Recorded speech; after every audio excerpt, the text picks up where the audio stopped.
guarantee. Xfinity, imagine that. Pennington Grass Seed, official partner of the Atlanta Braves grounds crew.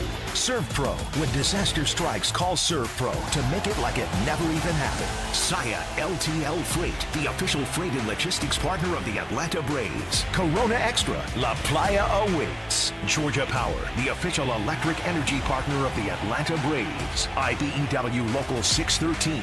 Truist Park keeps the lights on with IBEW 613 electricians. The Battery Atlanta's own ASW Distillery, home of the award-winning Fiddler Bourbon. Today, the Braves close out their home series with the San Diego Padres at Truist Park as Atlanta looks for a win before hitting the road. This is Atlanta Braves Baseball on the Braves Radio Network, lit by Louisiana Hot Sauce. Good afternoon, everybody, and welcome into Atlanta Braves Baseball. This afternoon.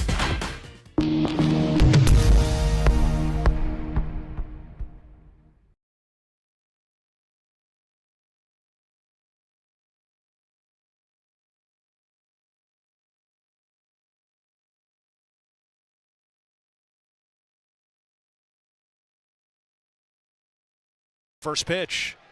Swinging a line drive, shallow center. On comes Young. He goes into a slide. Did he catch it? Yes, he did. Second base umpire points to the first base umpire, Blakeney. Says he caught it on a sliding grab. What a catch by Young. Just making sure he got it. He did. Phillies don't have a challenge, and Jacob Young saves a couple of runs with that sliding shoestring catch. And no question, right into his glove, no short hop. Great play. Huge play. So, after all that, the bases left loaded, a 1-1 game. Moniak on the run, sliding grab, and he can't get it. It rolls up the line.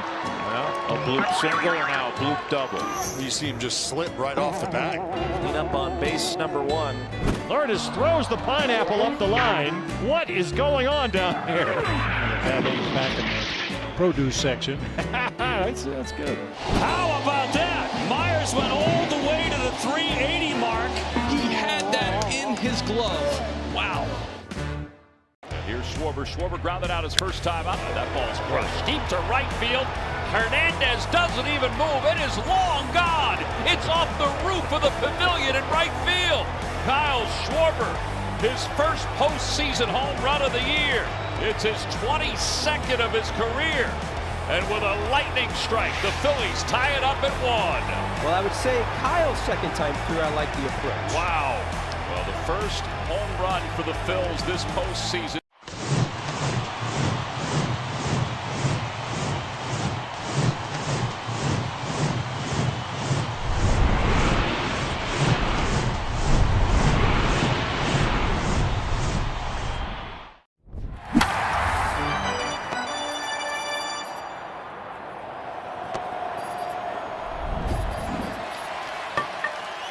On the throttle, and I think that's now. Exactly. When we come back, I'll introduce you to the starting lineups. After that, we'll get to the first pitch. Braves and the Padres today on the Atlanta Braves Radio Network.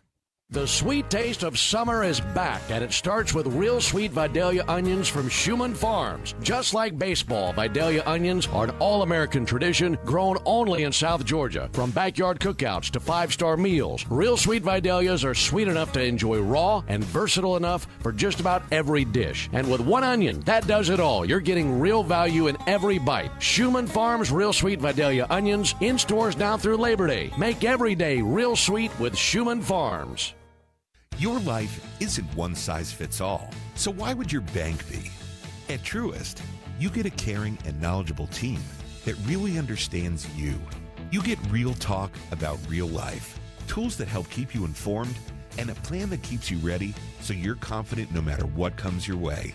And when all that comes together, it makes you feel unstoppable. Get started today at Truist.com. Truist Bank. Member FDIC. Win up to $2 million or a new Ford Bronco. Play the extra family of scratchers only from the Georgia Lottery. Today could be the day. In baseball, consistency wins games. A steady arm, a clean swing, a reliable play. Georgia Power is taking that same approach to energy costs. Last year, base rates were frozen to help keep bills stable. As Georgia grows, new large energy users are required to pay the cost to serve them, helping protect residential and small business customers.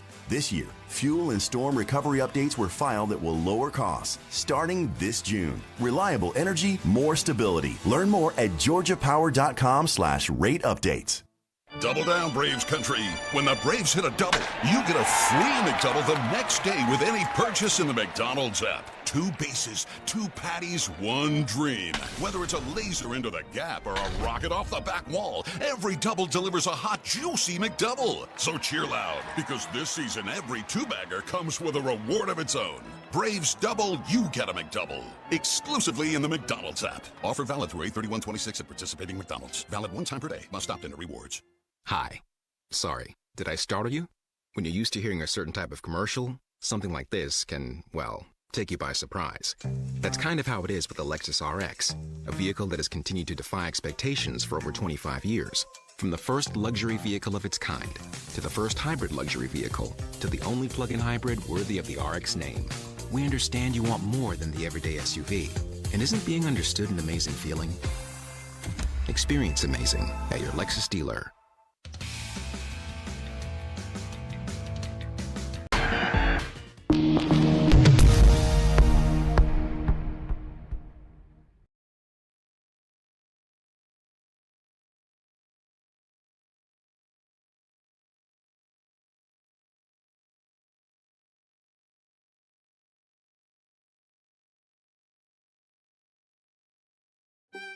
Sometimes baseball can play hard to get. Man, that's tough luck. Look at that thing. I mean, that is at least a silver medal. He airmailed this would be the understatement of the year. Try to get him a 3rd home run and 10 RBIs. Kind of stumbling and a bumbling and couldn't hold on. EK made an awesome catch. You would have been so proud. DOMO having a laugh over there. Ortiz went flying into that bag. Funny things happened on the way to the All-Star break. But other times, it's like a match made in heaven. Well-balanced, alert teamwork.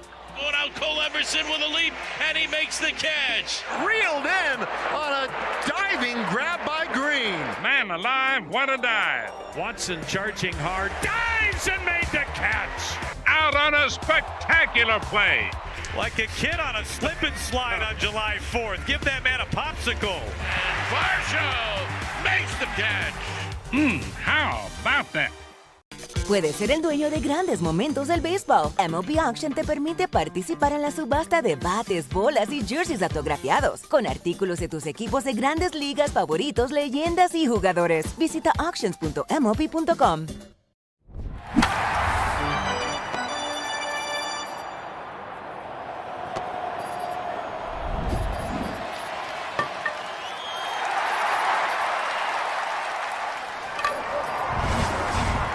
Left-hander Chris Sale, 10-6 with a 2.06 ERA. Sale coming off a dominating performance of the Rangers in his last turn and looking for a win here today in the final game of the homestand. So again for the Braves, Baldwin, Albies, Olsen, Harris, Dubon, Riley, Smith, Yastrzemski, Jarvis, and Sale on the mound. Got a beautiful day for baseball. Braves and Padres right around the corner on the Atlanta Braves Radio Network. When you need a lawyer after an auto accident, make the right call. I'm attorney Ken Nugent, and I'm based right here in Georgia. Other big-name legal teams aren't even from this area. Right one. We'll get you your money quick, while other legal teams waste your time. Right two. And our team is with you from start to finish. Other legal teams pass you off to a secondary team. Right three. Make the right call. Call Ken.com. One call, that's all. Proud partner of the Atlanta Braves. Kenneth S. Nugent, PC, attorneys at law, 1355 Peachtree Street Northeast, Suite 1000, Atlanta, Georgia, 30309. When you see this in your kitchen, the stainless steel fridge is covered in fingerprints. You hear this. Leslie, people are going to think you were raised in a barn or by wolves, or raised in a barn by wolves. Fortunately, Wyman's stainless steel 3-in-1 cleans, shines, and protects to give you the best shine. A spray and a wipe will have your fridge shining like a mirror. Wow, my fridge looks brand new. Your fridge looks amazing, Leslie. Sorry, I was being a little dramatic earlier. Your kitchen says a lot about you. Let it brag with Wyman.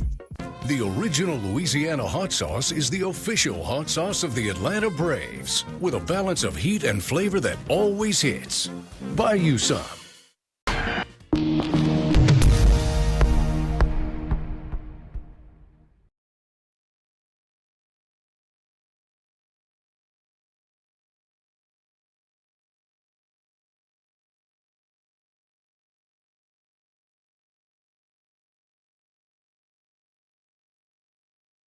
jammed and a little pop-up. Everybody's coming, but the pitcher wants it. Now he's going to give way. What's he doing? It's going to be dropped. Keystone Cops on the infield for the Rockies. Isbell's got to beat Iron Man battling the sun. He bobbles and recovers. That's a highlight tape and a heck of a catch. That went straight lawn dart. It's in the ground. On guard. That's it. See, it comes off that stool down there and makes a nice catch. A hot line drive. And Vladdy's applauding. Vargas 1 for 3. 1-0. Vargas hits it deep to left center. This one's got some carry, and it's gone. Eldemaro Vargas gets one back. Well, you're the DH. You're supposed to be the hitter, and he's been hitting a single and a run scored in the second, and a 2-out homer, the 7th, his first of the year. That went 431 feet. 109 miles an hour off the bat. That's a momentum breaker right there. He's the ultimate argument for the 26-man roster.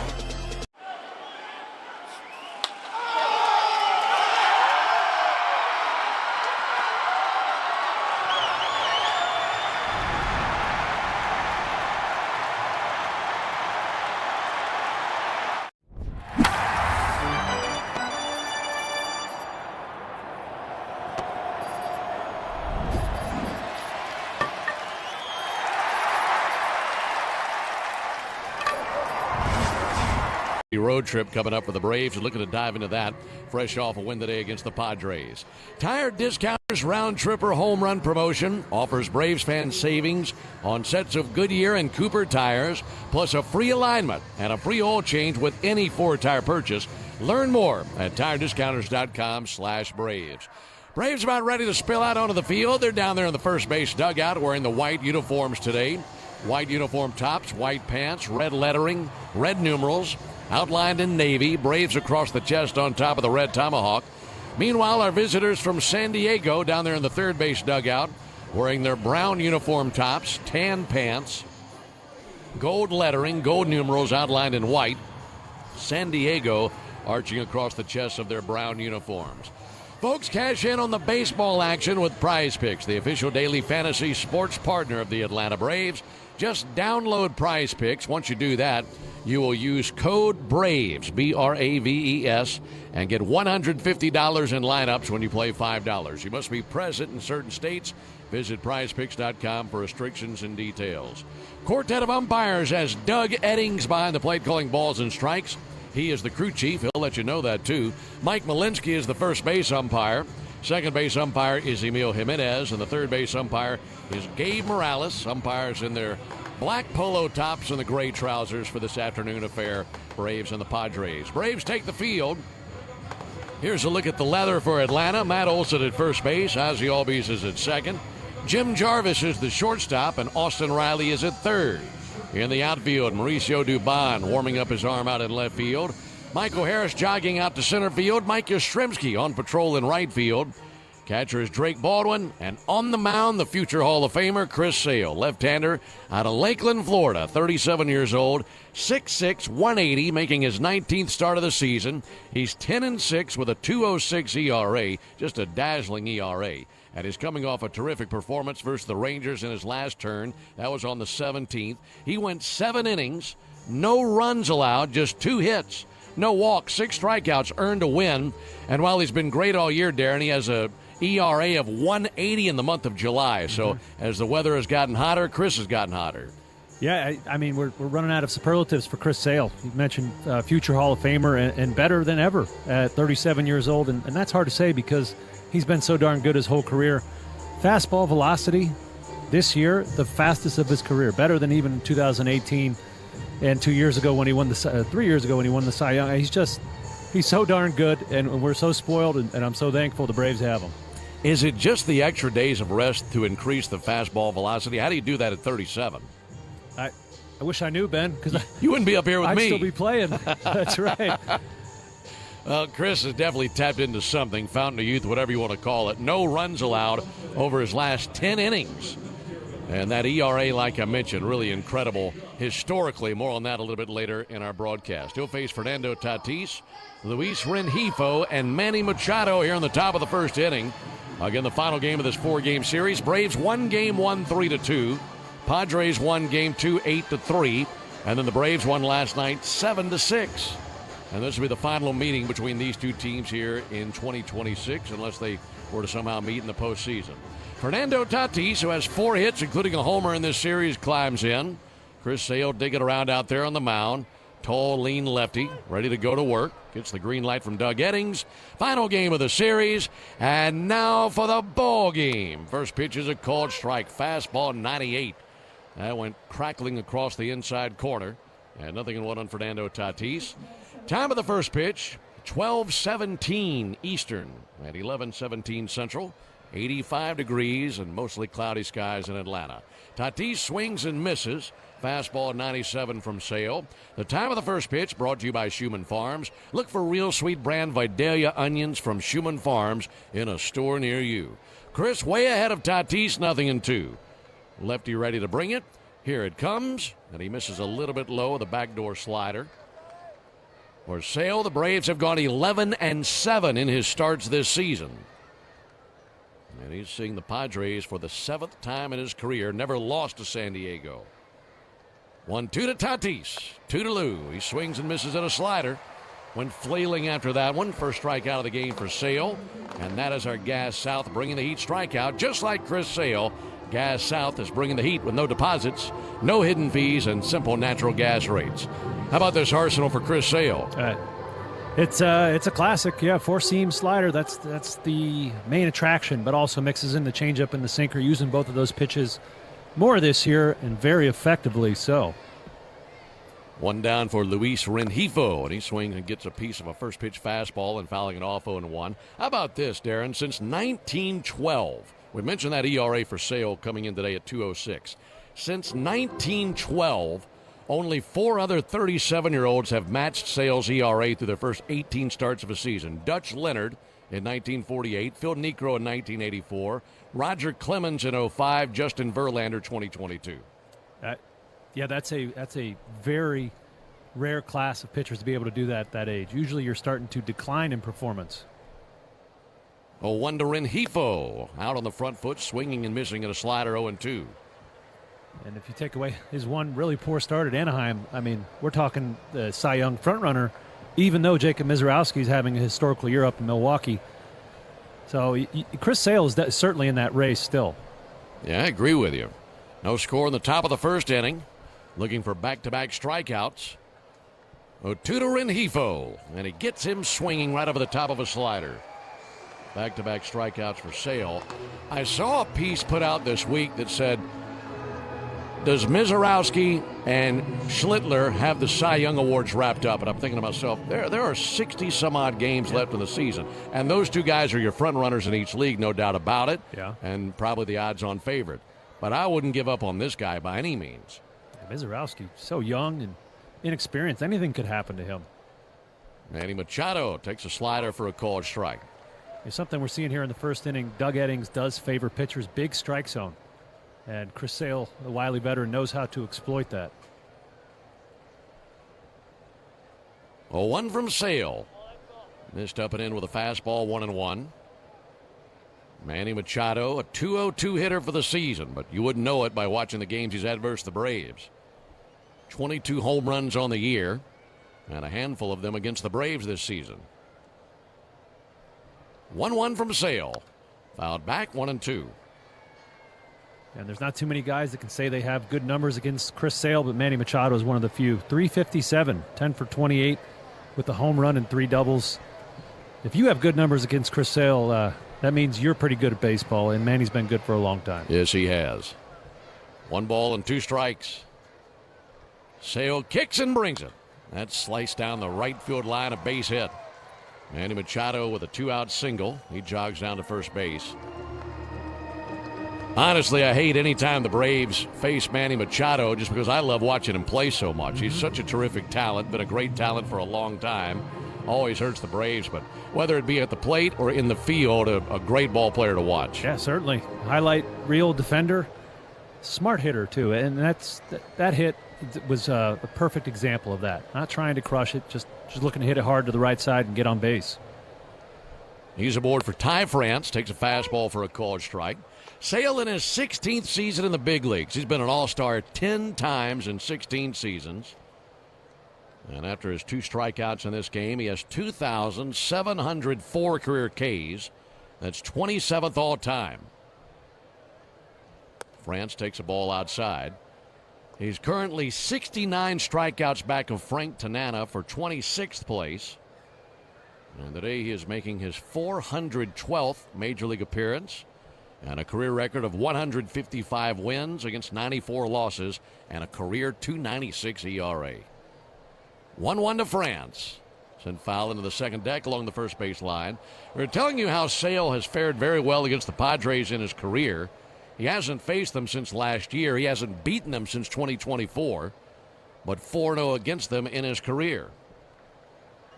Struck out Tatis, struck out Rengifo, Machado with a single, and now a 1-2 count on Ty France.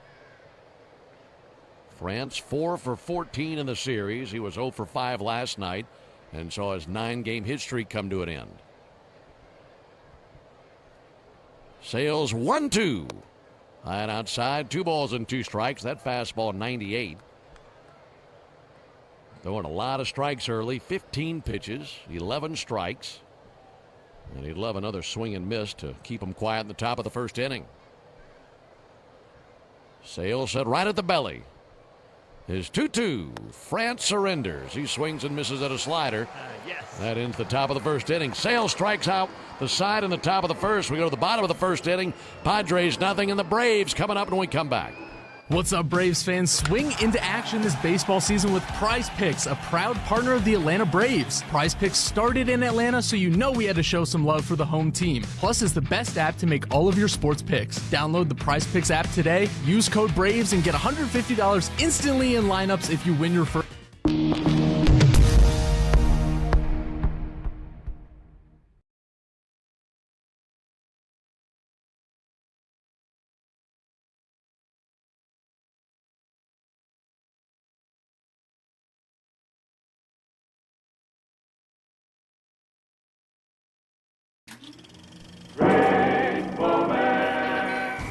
There's the tic-tac-toe game. He's got it started. We'll see if Wally Joyner wants to play. Aha! Good move.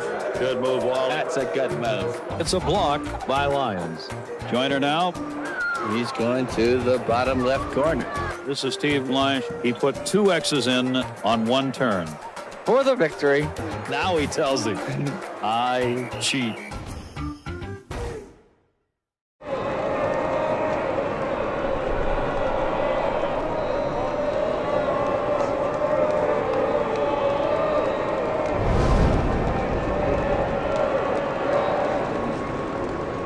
At omnihotels.com/Battery Atlanta.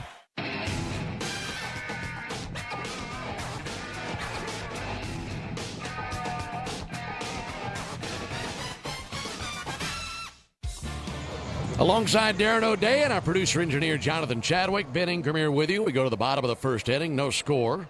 Drake Baldwin leads off. He'll be followed by Ozzie Albies and Matt Olson. Left-hander Kyle Hart going to work. And the first pitch misses a little bit low. Here's the leather for San Diego.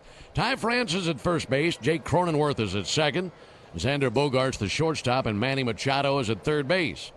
Tell you about the outfielders after this 1-0 pitch to Baldwin.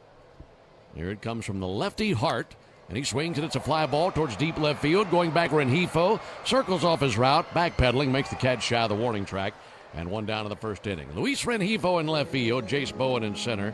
Fernando Tatis is in right field. The catcher is Freddie Fermin. And on the mound, the left-hander Kyle Hart, big lean lefty, 6'5", 200 pounds. He's out of Cincinnati, Ohio. Went to the same high school that produced Kevin Youkilis. Played his college ball at Indiana University and was a 19th round selection of the Red Sox in 2016. He's out there as an opener. Here's the pitch on the way to Ozzie Albies from the left-hander Hart. And Ozzie takes the ball high and outside. So while we'll see Griffin Canning as the bulk guy, seeing Hart here early. Yeah, it's an interesting strategy. Griffin Canning, just dreadful stats in the first inning. So the Padres electing to go with an opener. And it's this left-hander Hart. Got a lot of good off-speed pitches. 1-0 to Ozzie. That'll be fouled back into the screen. And that's what he only throws 35% fastballs. Heavy dosage of sweepers to lefties, splitters to righties and lefties, and also sliders. So he's, I don't want to say he's a junk baller, but leaning into the off-speed stuff has changed his career. And He was off to a hot start this season. He struggled a little bit here recently.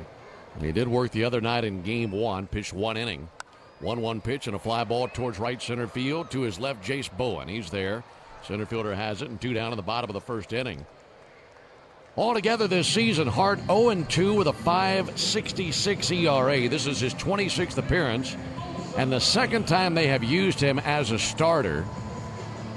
And you see the strategy today, and half of me wants to say, oh, but maybe they're just trying some things out. Any kind of fix for Griffin Canning because his numbers have been so atrocious. 2 down for Matt Olson. No score, bottom of the first inning. Pitch on the way from Hart, and there's a called strike. And we've seen this Braves lineup with so many good left-handed hitters in there be opposed by multiple left-handed openers this season. Yeah, I understand the strategy. It doesn't really apply for Hart. He's actually much better against right-handed hitters than lefties. 0-1 Olson. Good swing, fouled it back, 0-2. And the bulk pitcher, Griffin Canning, just dreadful against lefties. So lots of left-handed bats in the lineup for the Braves today. And Hart also better against righties. So, the strategy doesn't apply. And then you also think about the unicorn left-handed hitters the Braves have who are really split neutral at the top of the lineup. 0-2 to Olson. Check swing. He did go for strike 3. And it's a 1-2-3 bottom of the first inning put together by Kyle Hart. We go to the top of the second inning, no score. Nothing is quite as American as supporting the home team.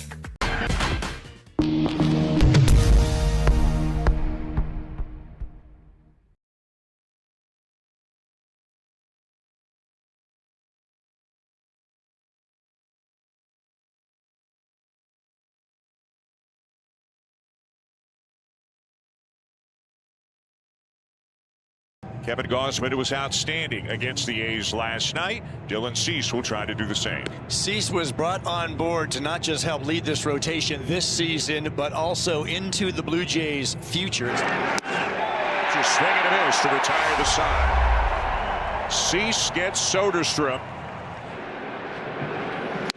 And he blows him away with a fastball for strikeout number 6. He's been striking out guys. There's no question about it. Blue Jays pitching's got some filthy stuff. And he rings up another one. That is 5 consecutive strikeouts and 9 in the game for Cease. That slider is virtually unhittable this afternoon for these Athletics hitters. 3-2, and he got him with a high fastball for strikeout number 12. This is a different fastball that we are seeing from Dylan Cease this afternoon. It has been electric all day.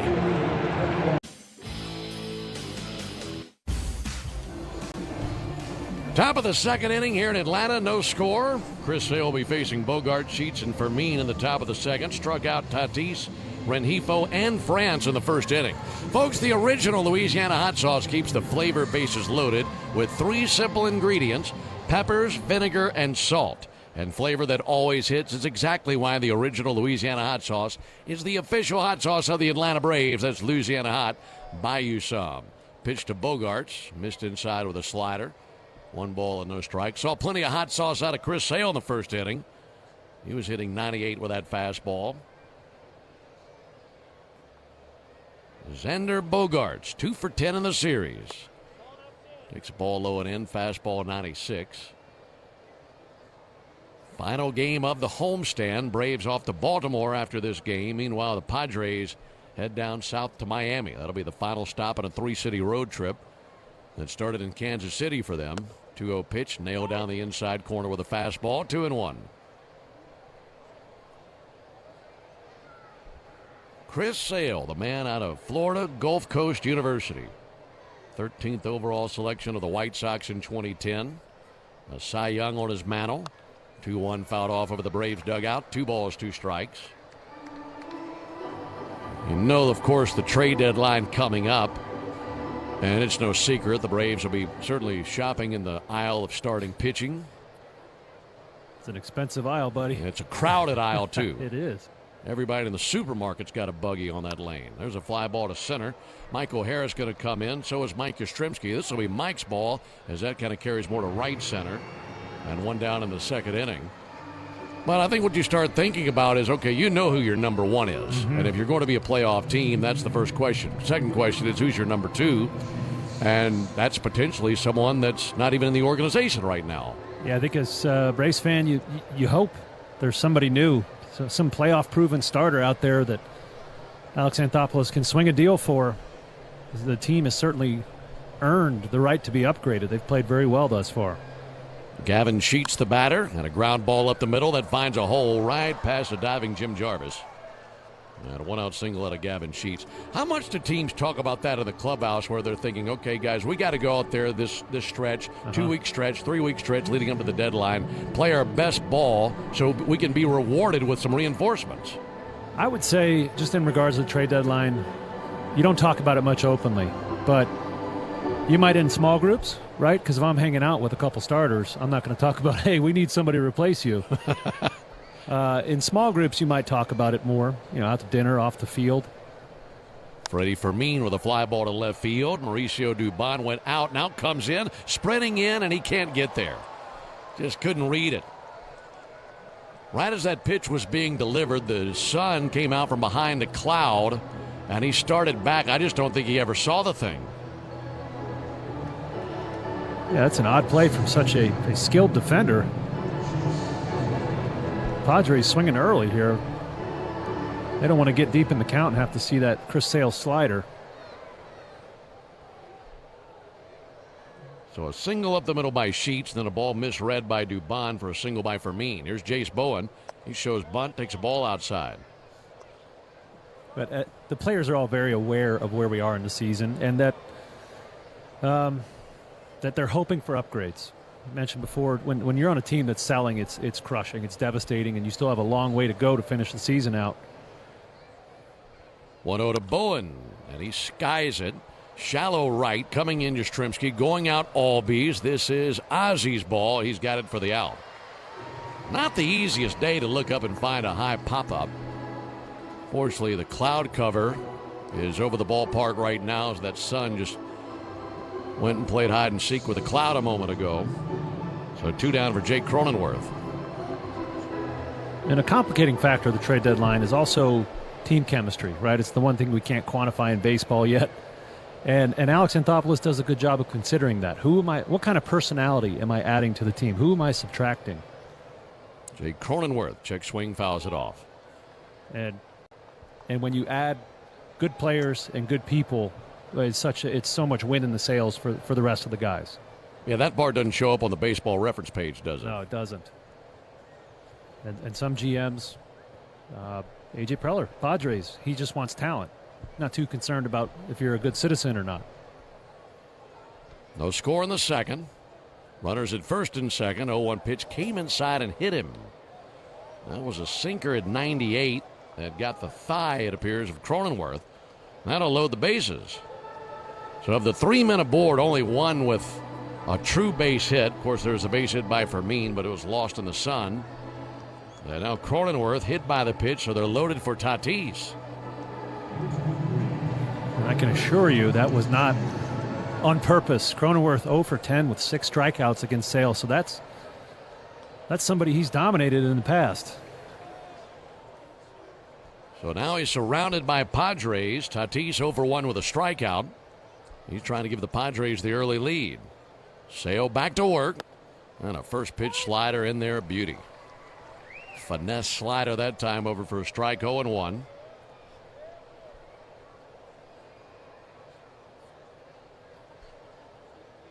No runs, 3 hits for the Padres. No runs, no hits for the Braves. Sale kicks and spins it. Missed high, 1 ball and 1 strike. This is a homestand that has seen the Braves win 4 of the first 6 games.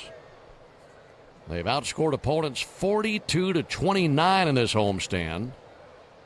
They're trying to keep the Padres quiet here early. Tatis 4 hits in the series, including a homer. 1-1 pitch. Low and inside. Slider makes it 2 balls and a strike. You mentioned that winning record. That's also with a lot of short starts out of the rotation. So the offense really carrying the weight here. And the bullpen as well. They've done a lot of good work here recently. Maybe a little fatigued. 2-1. Strike on the inside corner. This will be challenged by Tatis. Went over that inside corner with the slider. Tatis thought it was too far inside. First ABS challenge of the game, and this is a ball. Yeah, that's the big strike zone I was talking about. Eddings called that pitch on Tatis in his first at-bat. It was a fastball in the same spot. And Tatis decided not to challenge then, but this situation certainly calls for it. Overturned to make it a 3-1 count. Bases loaded, 2 down, and the 3-1 pitch on the way from Sale. And he missed away, and it's 1-0 Padres. Threw a 3-1 slider, missed outside. RBI number 47 for Fernando Tatis as Sale walks in the first run of the game.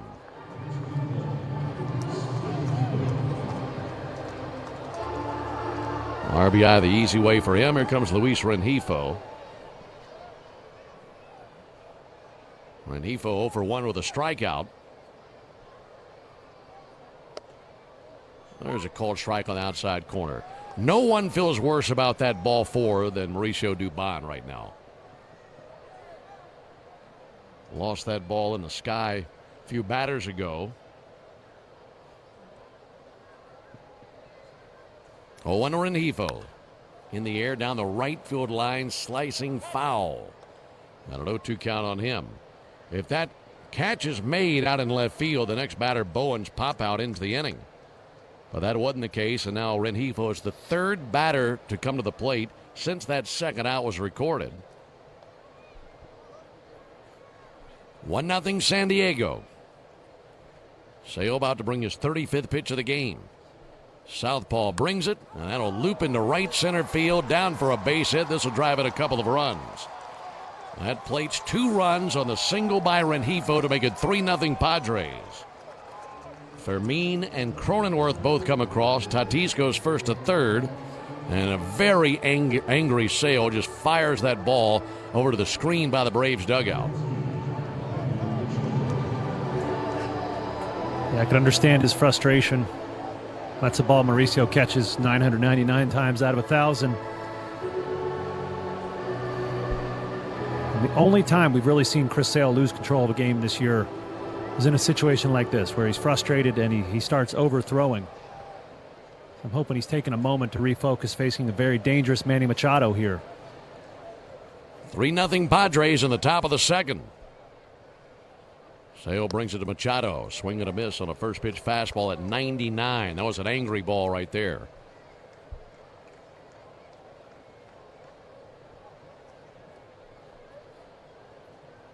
That hit for Rengifo is 5th in the series. 0-1 to Machado. Low and inside with a fastball again at 99. 1-1. Sale digging around out there on the mound. Boy, he's just stomping around like a furious bull right now.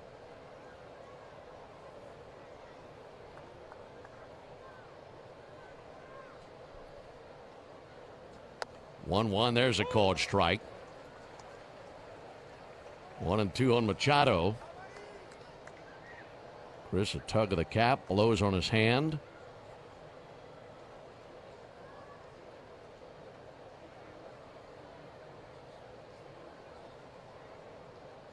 Ready with a 1-2.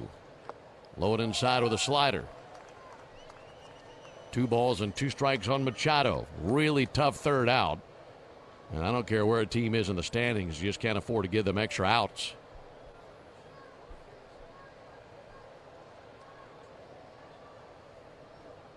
Machado open stance in the right-hand batter's box. Sale steps off the rubber, a glance at Rengifo. Tatis, the runner at third base. Tatis breaks for the plate and then stops halfway down the third base line. Sale unfazed, kicks and brings a 2-2, and he strikes out Machado. Showed him a really good slider to end the top of the second, but a lot more bullets fired that inning than Chris feels like he should have fired. And 3 runs.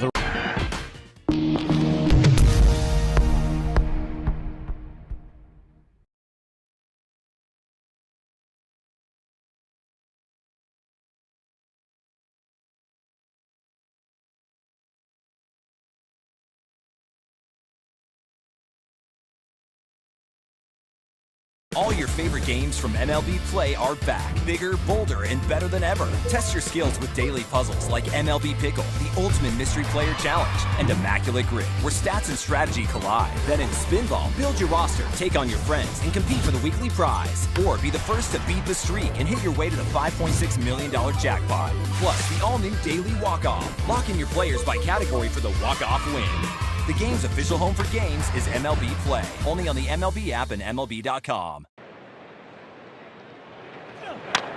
1-2 hit pretty well to center field. That sends Crawford back. Still going back. Looks at the wall. It's gone! Into the trees for the 9-hole hitter, Francisco Alvarez. His 10th, and the Mets grab a 1-0 lead.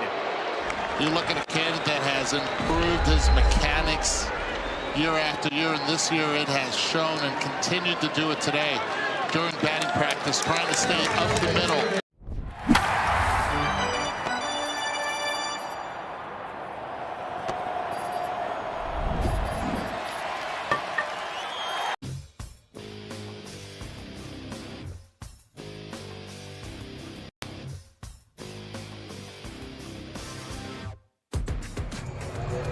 Over to the bottom of the second.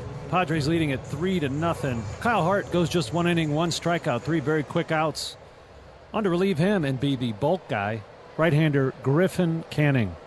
The 30-year-old faced the Braves exactly 1 month ago today, went just 2/3 of an inning, 4 earned against this lineup. Go for some more of that. Michael Harris takes a ball low and inside.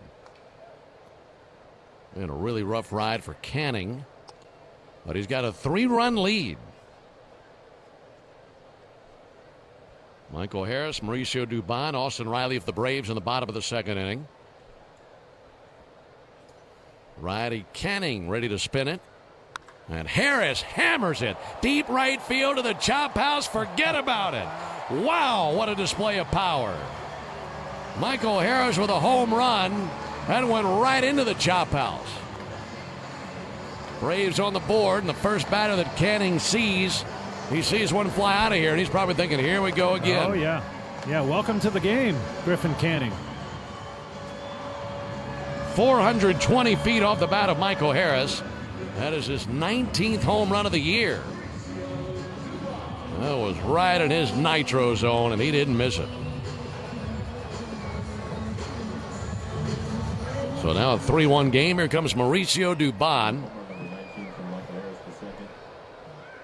Dubon digging in versus Canning. He swings and fouls one back. With that home run by Michael Harris, you'll save $100 on sets of Goodyear and Cooper tires tomorrow only, plus a free alignment and a free oil change at Tire Discounters. Home runs save Braves fans money all season long. Claim your coupon at tirediscounters.com/Braves. 0-1 on Mauricio Dubon. And Mauricio takes a called strike. 0-2 on Dubon. This is also the Toyota Stolen Base Challenge inning. Tell you about our contestant in a moment. Right-hander Canning brings the 0-2 pitch. Low and outside, 1-2. If the Braves still a base here in the bottom of the second, our contestant Tony Perez will win $2,000 in free marathon gas cards. And you can enter the Toyota Stolen Base Challenge by visiting braves.com/Stolen Base Challenge. 1-2 to Dubon. Pulled foul on the third baseline. Griffin Canning is a kitchen sink type of pitcher. Lots of different pitches, 7 in fact. He's got 3 different fastballs, the 4-seam, the cutter, the sinker, 3 breaking balls, slider, curveball, and sweeper, and a changeup to top it off. 1-2 pitch, low and away. Well, throws the kitchen sink, but looking at his numbers, it looks like his pipes are clogged. He's had a rough go of it. He tore his Achilles last summer when he was a member of the New York Mets against the Braves, and is struggling to get back this season. Really a tough one for him. 2-2. And Dubon with a ground ball to short. Grabbed by Bogarts, pats the mitt, sends it over, 1 down. Canning 6'2", 180 out of Rancho Santa Margarita, California. Like Darren mentioned, 30 years old. He's gone 1-8 this year with a 6.67 ERA. This is his 15th appearance, his 12th as a, or at 11 starts. I shouldn't say a starter. He used as the bulk guy this time, but 15th appearance and 11 previous starts. And in his last outing, couldn't make it out of the 4th inning. Gave up 4 runs in 3 2/3 of an inning at Kansas City. Took a loss in that game. Riley takes a called strike. In fact, he hasn't won a game since June 17th. That was 6 starts ago. And in the month of July, Canning 0-3 with a 5.11 ERA. Padres have gone 4-10 in the games he's pitched in. 0-1 inside to Riley. 1 ball and 1 strike. We mentioned he struggled in the first this year, sporting a 9 ERA, 4 home runs, 10 walks, only 11 strikeouts in the first inning. So that's why the Padres elect to use an opener on his day. 1-1 fouled back by Riley. And for me, it doesn't really matter whether it's the first or the second inning. The first inning he pitches, he just doesn't have control of all of his pitches. So this is it's a good time to try and jump on him, as Michael Harris did. 1-2 to Riley, and he cuts it loose and missed the curveball for strike 3. 2 down to the bottom of the second inning. That'll bring Dominic Smith up to the plate. Got to see Dominic last night. Came along as a pinch hitter in the 8th inning, had an RBI single. And seeing how the game ended up being the game winner. I know, right? I mean, the Braves felt pretty good because his single gave them their 6th run of the inning. And they took a 7-1 lead to the 9th, only to give up 5 runs in the 9th and hold on and win it by 1 run. There's a call of strikes. You could have made a case for Dominic being the player of the game last night. That's a good example of Walt Weiss not letting the guard down and saying, I'm still going to pinch hit Dom Smith, see if we can add on to this big lead. There it is from Canning. There's a ball outside, 1-1. It certainly ended up mattering. You mentioned that was the winning run. That was his 36th RBI of the season, batting .263 with 6 homers. 4 of those homers came in the first month of the season. He swings and misses at a changeup. For Griffin Canning, this is his 7th season in the big leagues. Been with the Angels, the Mets, and the Padres.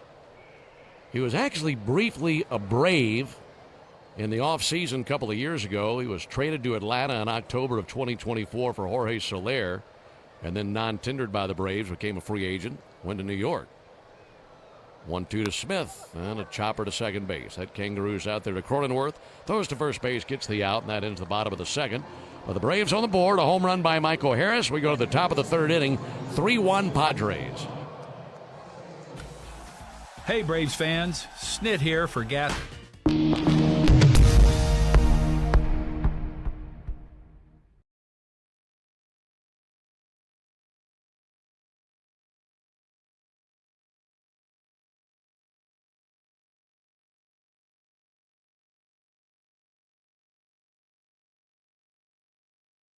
We're talking about power. We're talking about bling. This is the stuff that puts people in the seats. Ruth's adoring fans pitched in to gift a crown fit for the home run king. How come the fans didn't, put something together for me? They gave you a nice round of applause. It's a good job, Carlos. That man is 42 years old. I'm only 22. Until that man stay on that mound, nobody gonna take me out of this game. Okay, let me see what I can do about it.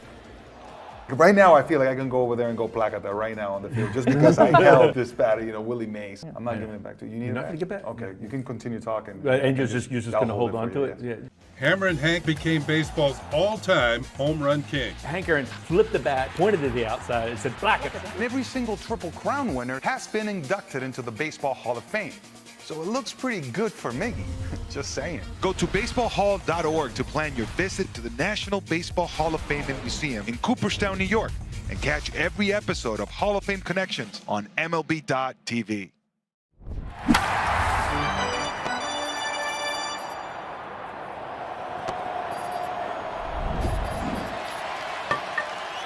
We're here with you. Get Wi-Fi so reliable it never gets caught looking at one price for the next 5 years, and same-day Wi-Fi Xfinity.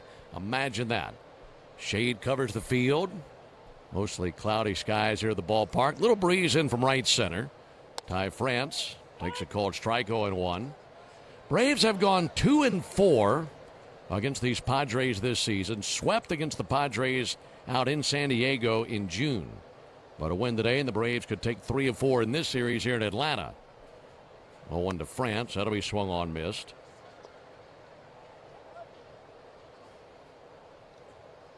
Taking 3 of 4 is difficult no matter who the opponent is or where you're playing, and the Braves hoping to do that today, but have to come from behind.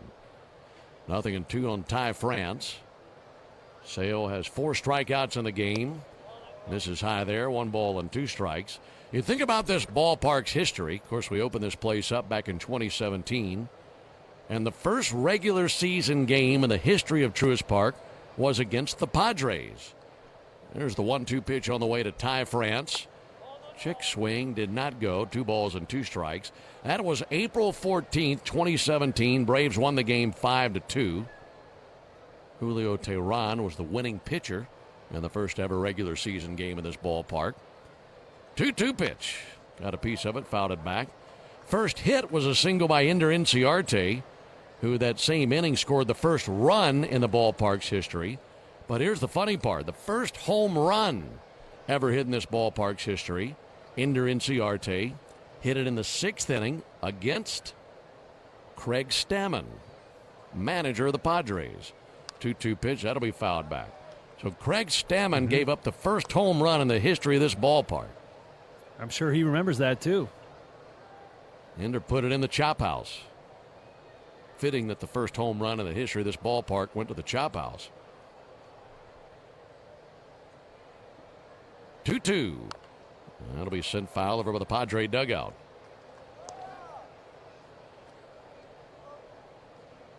Just don't see too many former pitchers becoming managers, do you? He's the only one right now. Yeah, it's usually a position player and most often catchers. 2-2. Got him swinging. Fastball 95. Strikeout number 5 for Chris Sale. Bud Black, of course, managed for many years in the big leagues, former pitcher, but I think for most of the years here, the last 40, 50 years of Major League Baseball, you might can count on one hand how many pitchers are actually managers.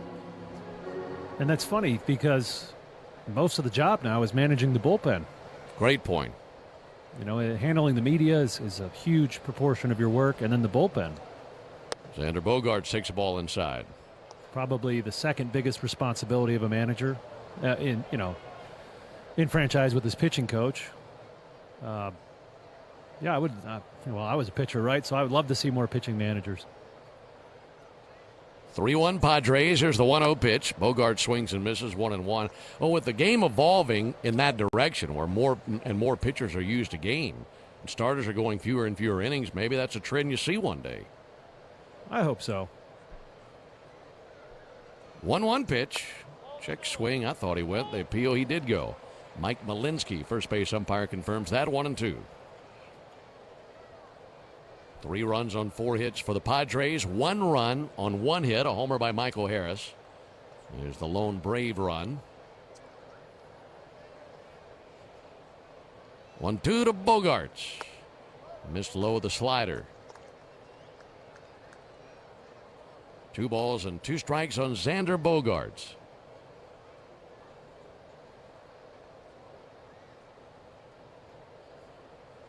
Bases empty, 1 down on the 2-2 pitch. Ground ball out to second. Ozzie to his left. Vacuums it up, throws over to first base, and 2 down in the top of the 3rd inning. Let's pause 10 seconds for station identification.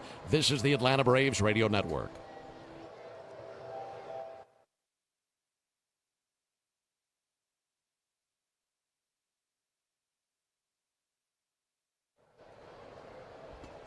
Alongside Darren O'Day, Ben Ingram here with you in Atlanta.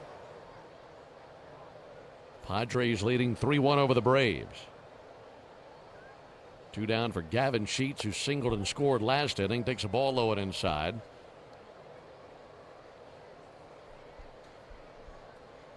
Sun peeking out from behind a cloud. Just a very gentle breeze. Just slightly moving the flags at right center field. 1-0 strike on the outside corner. 1 ball and 1 strike. That upcoming road trip for the Braves, we mentioned they'll go to Baltimore for 3 and then go to New York to see the Mets for 3. There's the 1-1 pitch on the way to Gavin Sheets. He swings and fouls it back. That upcoming series in Baltimore, Grant Holmes, Bryce Elder, Reynaldo Lopez. Your probable starters for the weekend at Camden Yards.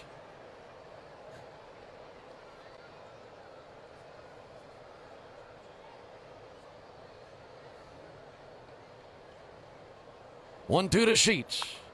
And a pop-up just back of third. That'll be caught by Austin Riley. And he makes the catch for out number 3. So a 1-2-3 third composed by Sale. We go to the bottom of the third inning here in Atlanta. Padres 3. On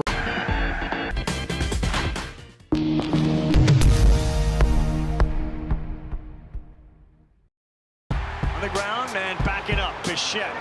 He will two-hop it over, and he is able to get Bohm. Looks at the wall. It's gone! Into the trees for the 9-hole hitter, Francisco Alvarez. Strike 3 called inside corner to end the inning. Christian Scott has struck out 7 Phillies through 5 scoreless innings. Beatty swings and drives one right field to the wall. He'll turn and watch it fly. Brett Beatty, a solo home run, gives the Mets a 2-0 lead. To left, Marsh going back, it's over his head. He turns and it's gone. It's snuck over the railing and left. Francisco Alvarez with his second home run of the game. The Mets have clipped Nola twice in the inning. Off the bat of Trey Turner, deep to left field, and that ball is gone. Home run for Trey Turner, number 11 on the year. Swing and a miss. He struck him out. Ball in the dirt for Devin Williams. His 14th save this season and the 100th save of his Major League career. Puedes ser el dueño de grandes momentos del béisbol. MLB Auction te permite participar en la subasta de bates, bolas y jerseys autografiados, con artículos de tus equipos de grandes ligas favoritos, leyendas y jugadores. Visita auctions.mlb.com.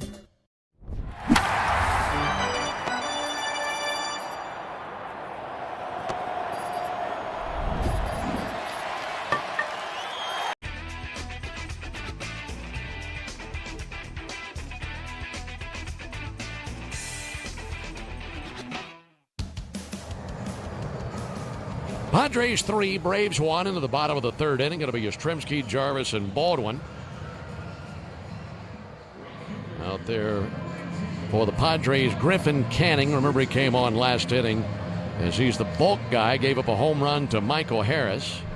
That was after the opener. Kyle Hart had a 1-2-3 first inning. Folks, you need all the energy you can get for game day. At Georgia Power, we know that energy costs are an important part of every budget. And we're committed to providing tools and assistance to make a difference so you can save energy for the game. Learn more at georgiapower.com/myenergy. First pitch to Yaz and a strike on the outside corner from Canning. Good Thursday afternoon crowd. Folks still filing in. Lots of kids here in the upper decks wearing their colorful T-shirts. There's the 0-1 pitch on the way to Mike Yastrzemski. Ball a little bit low and outside, 1-1. The old summer camp game. It's a good one. Man, those kids got it made. Summer camp with your buddies at the game, watching the Braves and the Padres. There's the 1-1 pitch on the way to Yastrzemski. Now the called strike on Mike, 1-2. I used to dread the 12:30 games, 12:15 games when I was in the minor leagues because you knew it was going to be full of kids screaming the SpongeBob SquarePants song. Yeah. And that was a thing back then. A tradition unlike any other. 1-2 misses high. If it was a day game in the minors, all they had to do was play the SpongeBob song, and the place was rocking. Just would erupt. And at that point in my life, I probably stayed up a little too late and had too much fun.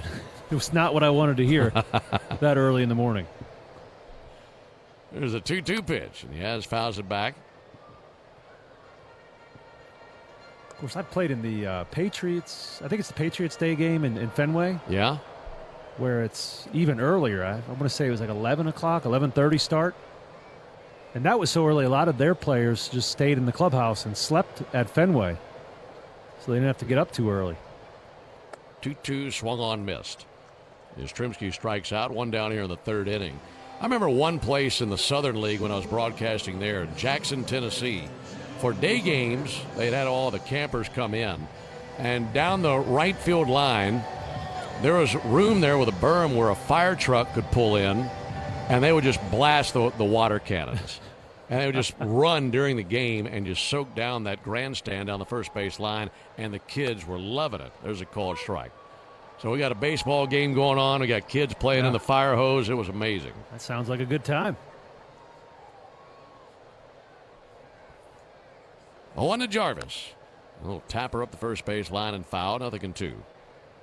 Yeah, there is a sleep room here at Truist as well. And Luke Jackson, an absolute disaster of a grown-up, would have to sleep here sometimes when we had early games such as this so that he didn't sleep through the game time. Snit would use it once in a while as well.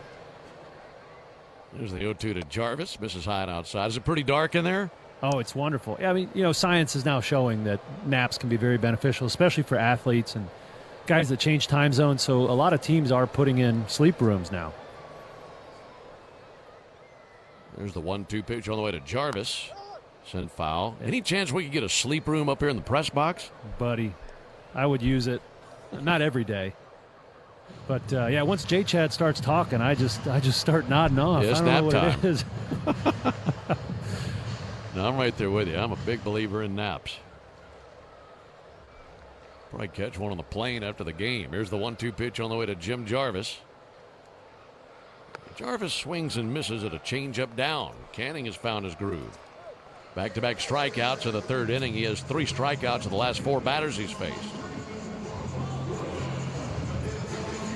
Padres 3, Braves 1. We're in the bottom of the third inning. Drake Baldwin 0 for 1 with a fly out to left field. Bright sunshine beating down on the field right now. Fans in the stands using their hand fans to try to keep cool. Drake Baldwin takes a backdoor curveball for a strike. 0-1. Griffin Canning, like we mentioned, 30 years old. Seeing the Braves for the 4th time in his career. Never beaten the Braves. 0-1 with a 12.91 ERA versus Atlanta. 0-1 in for a called strike. He's allowed a dozen runs in 9 innings in his career versus the Braves. But he's been able to retire 5 in a row since giving up a home run to Michael Harris.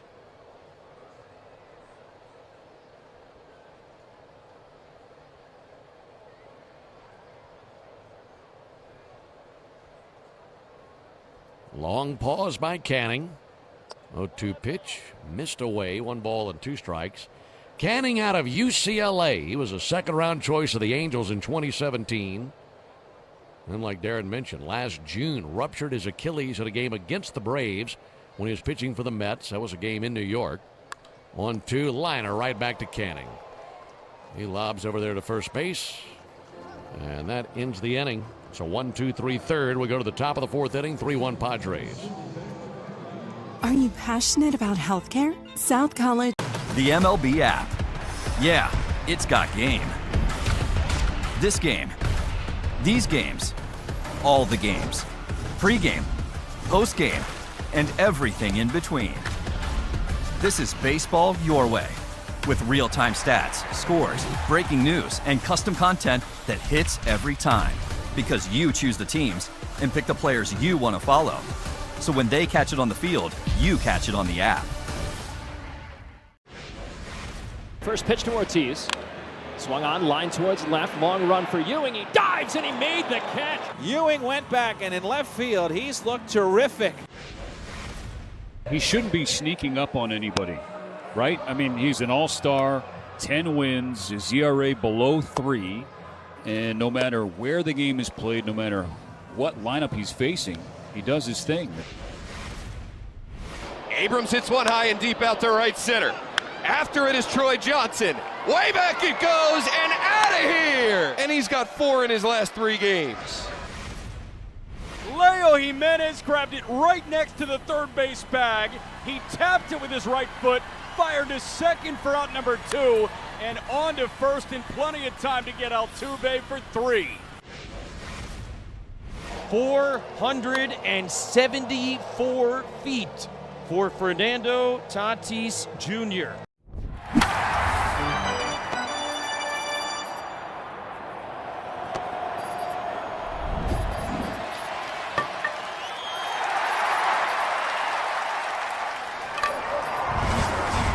Owen and Cronenworth. It's a 3-1 lead for the Padres. And this is the Tidal Wave Auto Spa inning. Tidal Wave Auto Spa is making Braves country clean car country. They're doing it all season long. If the Braves pitch a scoreless 4th inning today, Tidal Wave will offer half off their Best Watch membership tomorrow. Learn more at TidalWaveAutospa.com/Braves. Hope you're having a great Thursday. I'm sure a lot of you tuning in as you're working today. Hopefully a light workload for you. We appreciate you tuning in. Maybe some of you out there started an early weekend. Be a good one for that. Wherever you are, it's great to have you with us. Freddie Fermin swings and fouls one back our way, just under the booth. Man, it's the best opportunity I've had to make a play. That was pretty close here. We rarely get anything up here towards us. That was just to the right of us. 0-1 on Freddie Fermin. He had the base hit to left field that was lost in the sky by Dubon and misread. He shows bunt, takes a called strike. Fermin batting .164, 3 home runs this season.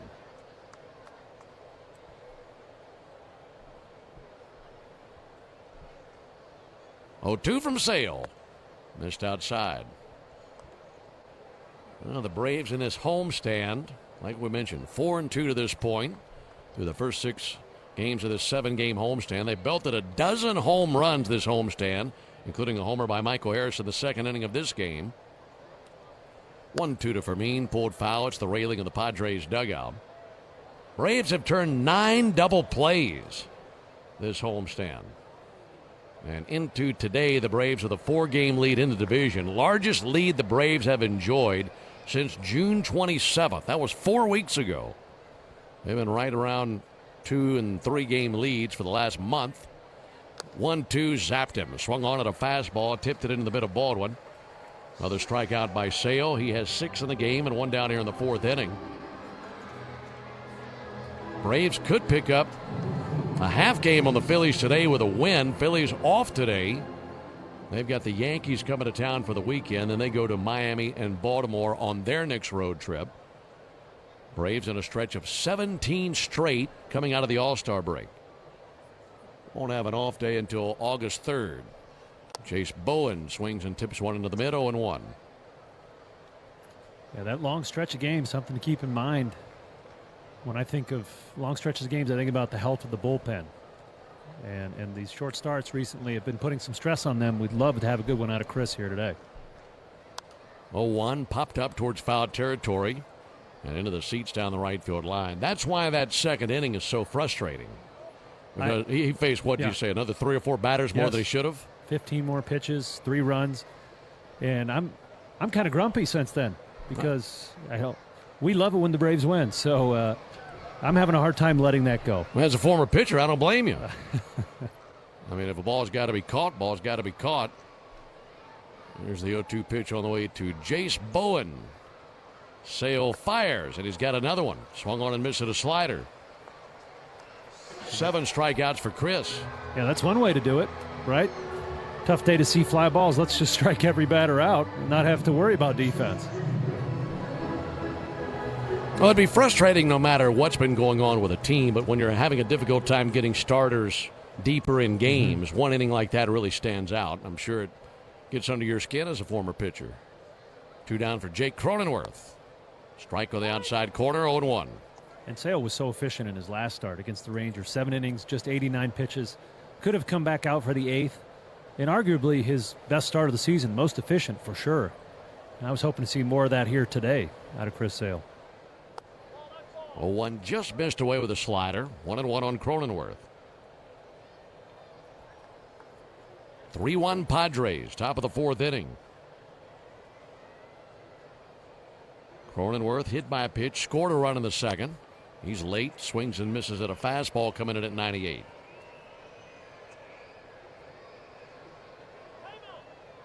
Time called by Cronenworth.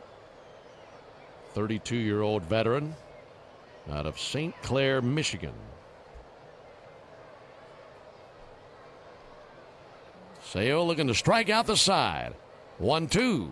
A reach and a tip by Cronenworth. Barely got a piece of a slider. A really defensive swing there. Not a lot of lefties that can stand in there against Chris Sale. And especially hit that slider hard. And that was a emergency hack, to say the least.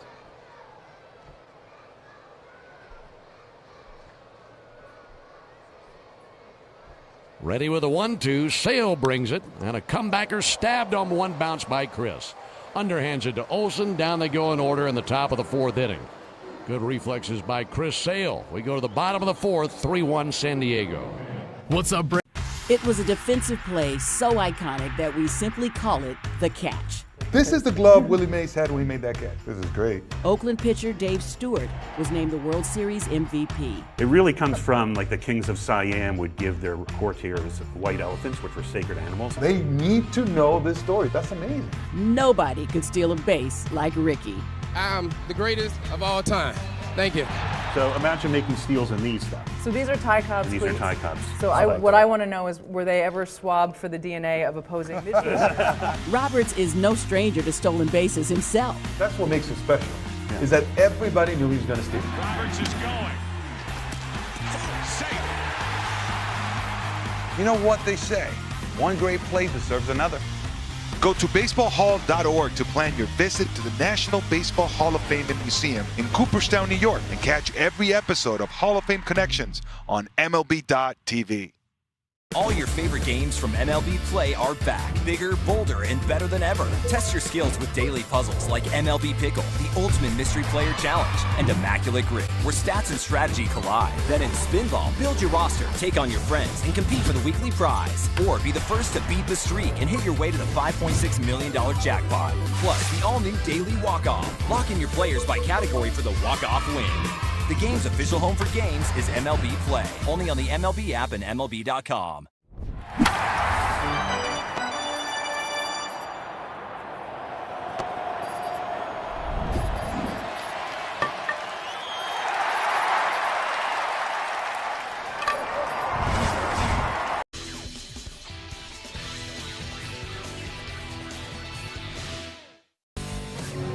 3-1 Padres. That was a clean top of the fourth inning. That means today is a clean inning car wash celebration day at Tidal Wave Auto Spa. Griffin Canning ready to deal to Ozzie Albies. Ozzie's 0 for 1 with a fly out to center field. He swings and misses at a first pitch slider. Stop by any Tidal Wave location tomorrow. Get half off their best wash membership for the first month. Visit TidalWaveAutoSpa.com/Braves for more information. Griffin Canning has retired 6 in a row since giving up a home run to Michael Harris. Ozzie doesn't take the bait away on that changeup that floated outside the plate. 1-1.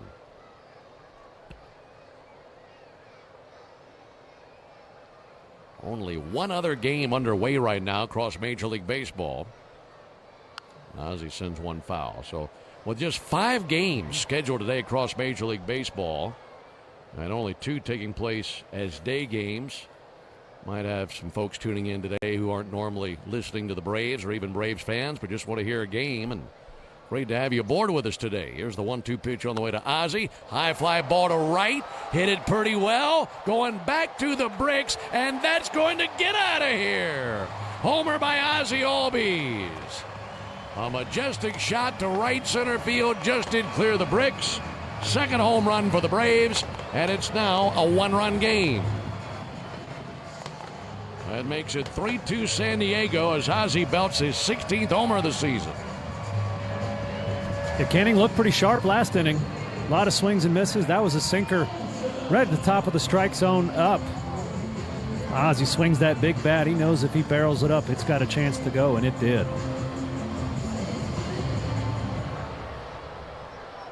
Leadoff homer here in the 4th inning. Here comes Matt Olson. Olson takes a called strike.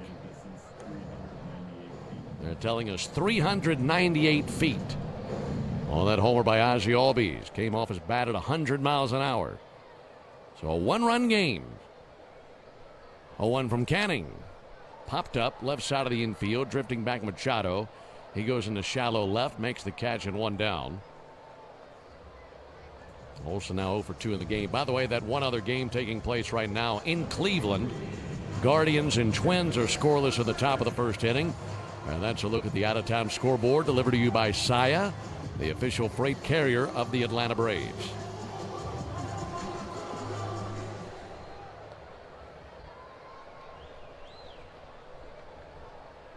One down for Michael Harris. Next ball low and outside. Michael wearing his neon green cleats today to match his batting gloves. That sleeve on his right arm. It all came together and worked for him in the 2nd inning. Drove one way out of here, 420 feet. Harris takes a ball a little bit low. That was Michael's 19th home run of the season. Looking like he's going to cruise right on by his career best in homers. Pitch misses there. 20 home runs last year is his career best. And that's 19 through now 102 games. See if he's got a green light. He does not. Takes a called strike, 3-1. He's trying to get his walk count up. He's got more home runs than walks. So if we get a 3-0 count, unless it's right exactly where he wants it on a tee, we don't need to swing. 3-1. Hard hit ball through the right side. Just socked a curveball in the right. He's now 2 for 2. That was something we talked a lot about last year, is how many trips to the plate Michael had without a walk. And it's not like he's ever going to go out there and lead the league in walks. No. But his next walk this season will match his total from all of last year. And all the while, he's putting up some career numbers, looking like he's on pace to have near career highs in home runs and RBIs this season. Yeah, just putting together better at-bats, in my opinion. And hitting the ball hard when the location dictates it.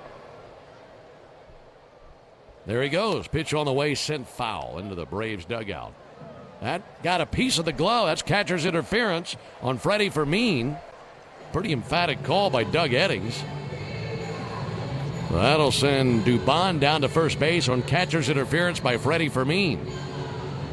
It's the second one we've seen from Dubon here recently. Yeah, we know he likes to work that right field line, and that's going to be a late swing. That gives that catcher lots of time to get his glove up, especially with Michael Harris running on that play. And that's not the last one we'll see on a Mauricio Dubon at bat of this season. So now first and second, one down for Austin Riley. Base hit can tie the game.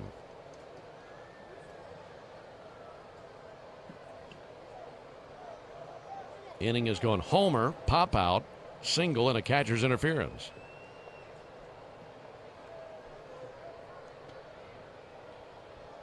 Riley 2 for 12 in the series. First pitch to Riley, low and outside. Let time laid off a changeup. That brings back a memory. Remember Jacoby Ellsbury? Yeah. It was actually in the scouting reports. 2 strikes, he would try to hit the catcher's glove. Really? And he would get up to double digits every year, to where the catchers had to know with 2 strikes they have to stay all the way back, not give him an opportunity to do that.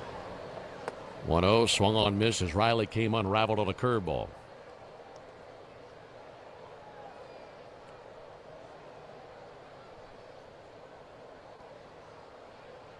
Dubon at first, Harris at second, 1 down. 3-2 Padres in the bottom of the 4th inning. Canning at 45 pitches. Righty brings it. Riley takes a ball low and outside.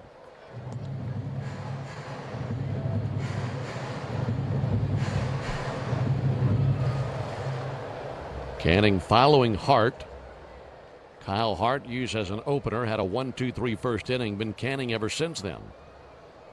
2-1 pitch. Lifted foul over the Braves dugout into the lower bowl of the stadium down the first base line. I looked it up just to finish that thought. Jacoby Ellsbury, major league leader, career 30 catcher's interferences, wow, including 12 in one season. 12 in a season? 12 in a season. So that's something that the catchers have to be aware of. And if Dubon continues to do that, I don't think Dubon's trying to do it. It will have to be accounted for by the opposing team. Riley taps 2 corners of the plate with the end of his bat. Waiting on the right-hander, Canning, tapping the bat on the right shoulder now. Runners take their leads at first and second. 2-2, fought off foul into the second level.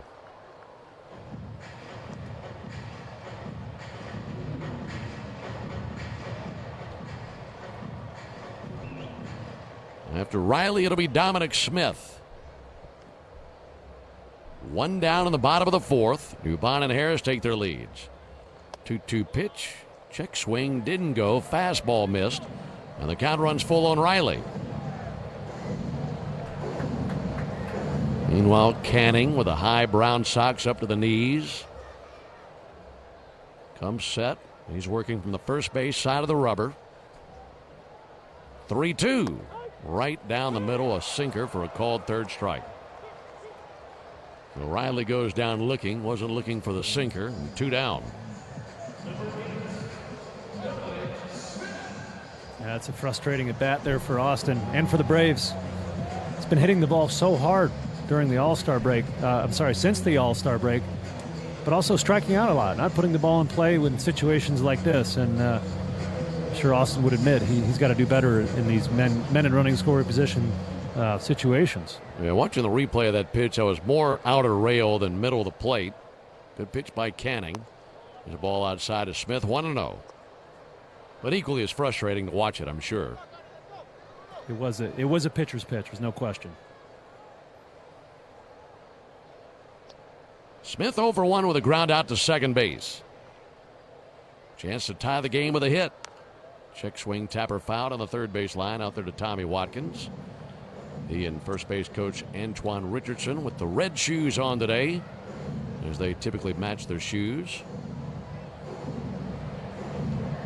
Looks like it's going to be a short leash for Canning. Padres have Yuki Matsui warming his arm in the visitors' bullpen.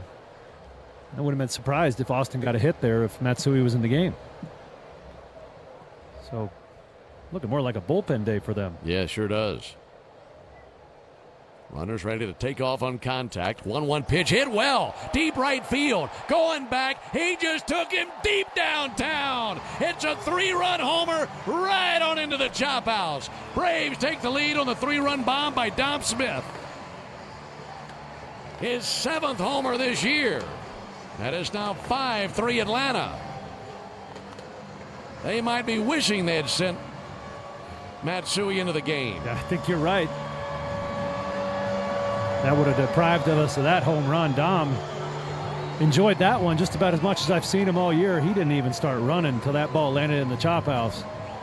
He knew he got it right away. RBIs 37, 38, and 39 for Dominic Smith on his 7th homer of the year. A 4-run 4th for the Braves. And once again, socking it to Griffin Canning. Here comes Yastrzemski, and he takes a called strike. Boy, Canning has now given up 16 runs in his career versus the Braves in about 10 innings. 0-1 to Yaz. He swings and misses.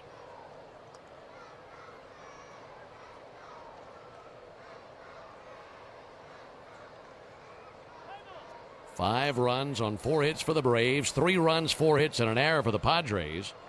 2 homers in the inning, one by Albies, one by Smith. Boy, that's a big one. That also gets Chris Sale back on the horse with a lead going into the 5th inning. 0-2 pitch, missed high and outside, 1-2.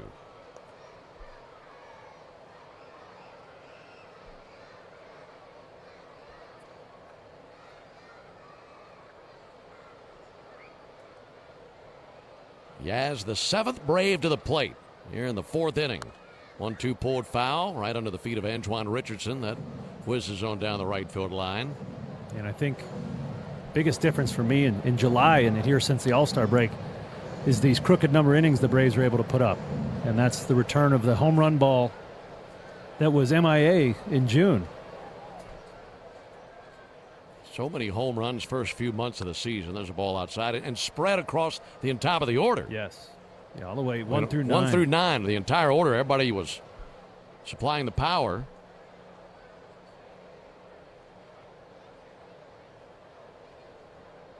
Yaz awaits the 2-2. Here it comes. That'll be sent through the right side. Base hit past the diving Jake Cronenworth. Single by Yastrzemski. That'll probably be it for Griffin Canning. Craig Stammen on the 3rd step of the dugout. And as Jim Jarvis is announced, here comes Craig Stammen. That's the end of the line for Canning. And here in the 4th inning, they have really gotten after Canning. They'll send him running for cover. Padres make the Aero Exterminators call to the bullpen. Make the right call. Protect your home and business from pests by calling 888-GO-AERO or visit aeroexterminators.com. We're in the bottom of the fourth. Braves leading 5-3. Summer is back, Braves country, which means it's time to get your yard ready for the season ahead.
For Mike Yastrzemski, the runner at first base, Canning did have 4 strikeouts.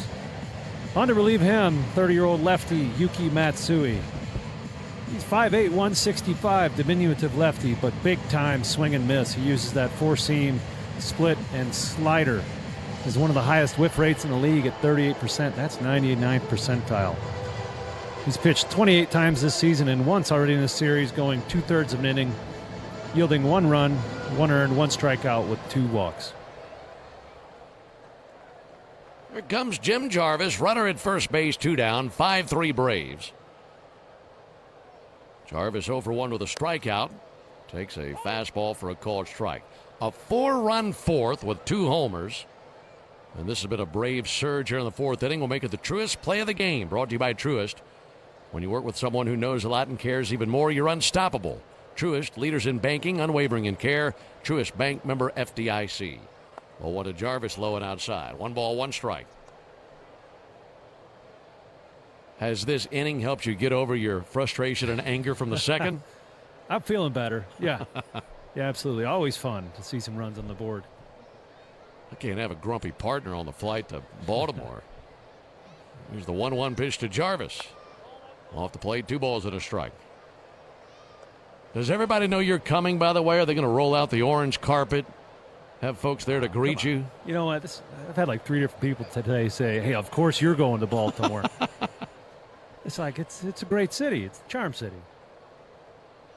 There's the 2-1 pitch on the way to Jim Jarvis. Jarvis takes the ball high. I mean, they did recognize you on the video board during a game the last time we were there. I mean, a tribute video for a broadcaster. Now, of course, for your playing days, but I was blown away. Once upon a time, I was a pretty good pitcher. Yeah, you were. There's the 3-1 pitch. Jarvis swings and misses. Defensive swing there. 3-2. Yeah, it's got to be a lot of fun. We're looking forward to that road trip and glad that you'll be aboard with us.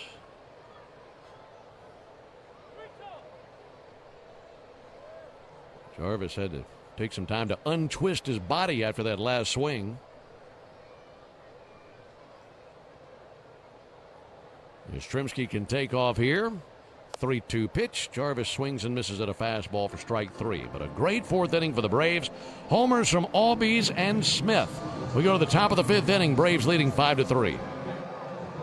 Hey, Braves fans! SeatGeek is the official ticket marketplace of the A. Meaning SeatGeek is the official ticket marketplace of the official ticket market. 23-year-old flamethrower Chase Burns, the 2nd overall pick in 2024. The pitch blew by you. Strike 3 right over the outside corner. 2 down.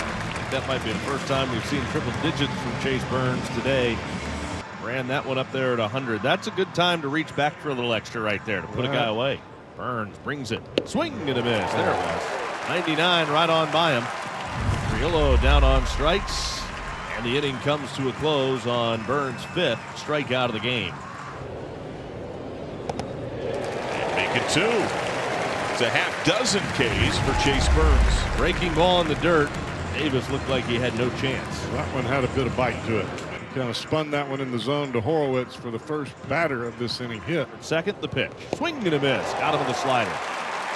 7 strikeouts for Chase Burns through 5 innings of shutout baseball against the Pirates. It's the Reds 2, Pirates nothing.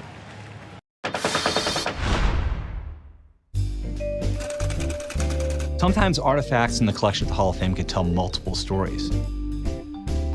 This is the earliest known Yankees baseball cap in existence. It tells a story of a very early baseball cap and of a guy who just had a cup of coffee in the big leagues. But there's actually a hidden story inside this cap. There's another name written in the cap. So who's Dolan?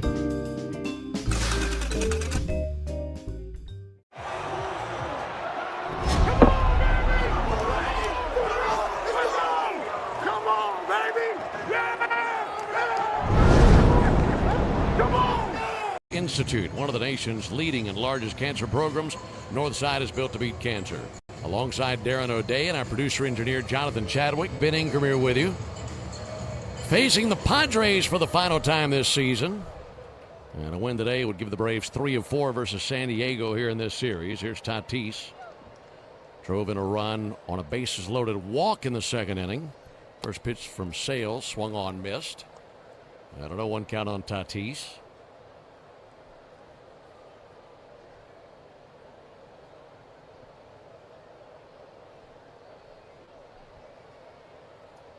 Sale brings it. 0-1 out to short. Backhanded by Jarvis. Slick play. Throws over in time for the out. Man, he made that look easy. Went to his backhand side. 1 stride into the grass of left field. And when it comes to technique and footwork, I don't know how you do it better than that. Yeah, I really enjoyed listening to Walt Weiss talk about Jim Jarvis post-game comments, and then today on our pregame show, just effusive with his praise on Jim Jarvis. Just plays like a 10-year veteran.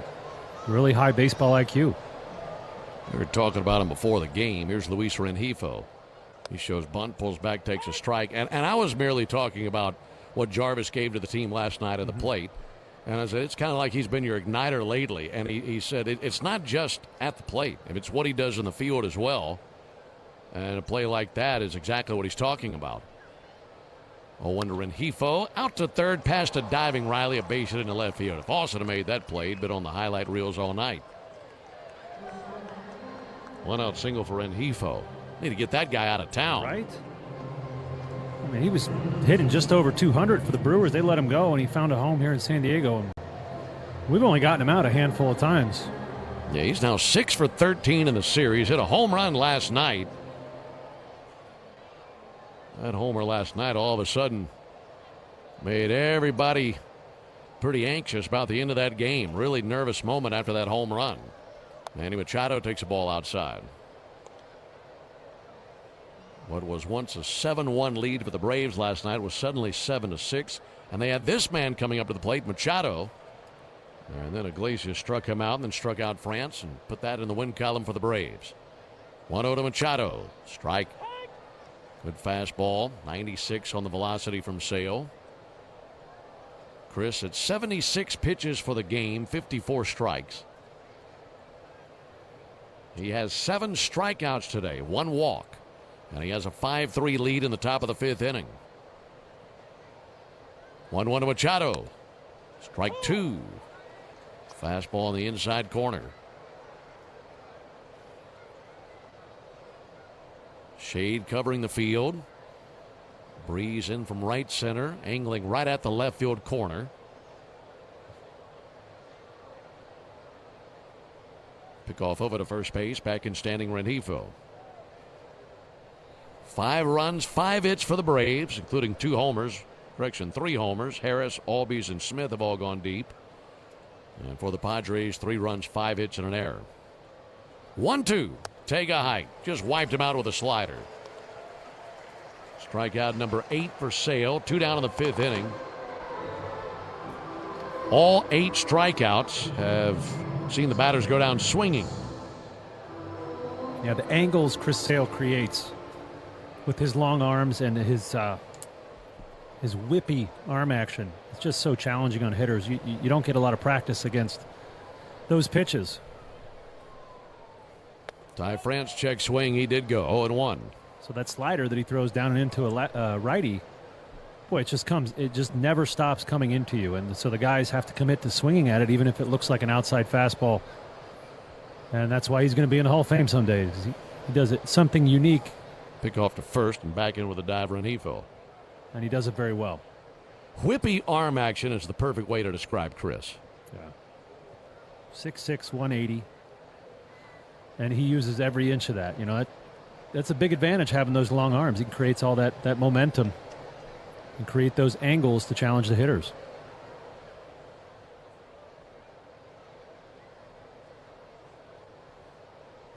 One to France. Strike over the outside corner with a slider. France got to be thinking, now what am I supposed to do with that? Yeah. 0-2 on him. France 0 for 2 with 2 strikeouts.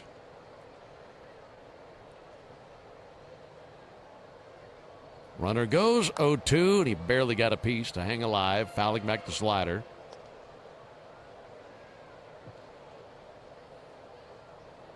Sale rubs up a new baseball. Chris with that long, thick beard. Takes the glove off, places it under his left elbow, rubs up the baseball with both hands, and then puts the glove back on the right hand. This will be his 82nd pitch of the game as he's worked here into the top of the 5th inning. See if Rengifo takes off again. He does not. 0-2 pitch, high and away with a fastball. That heater 99.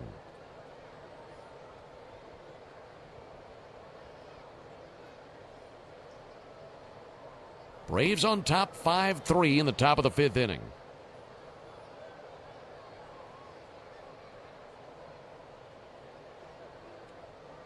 Runner goes 1-2, fouled off again.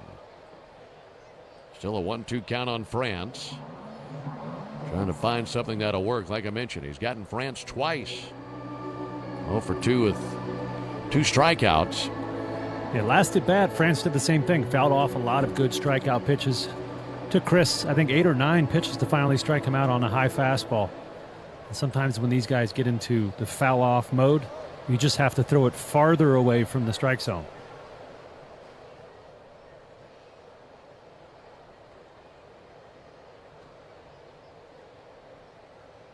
Again, the 1-2. Went away with a slider. France lays off. 2 balls and 2 strikes on Ty France.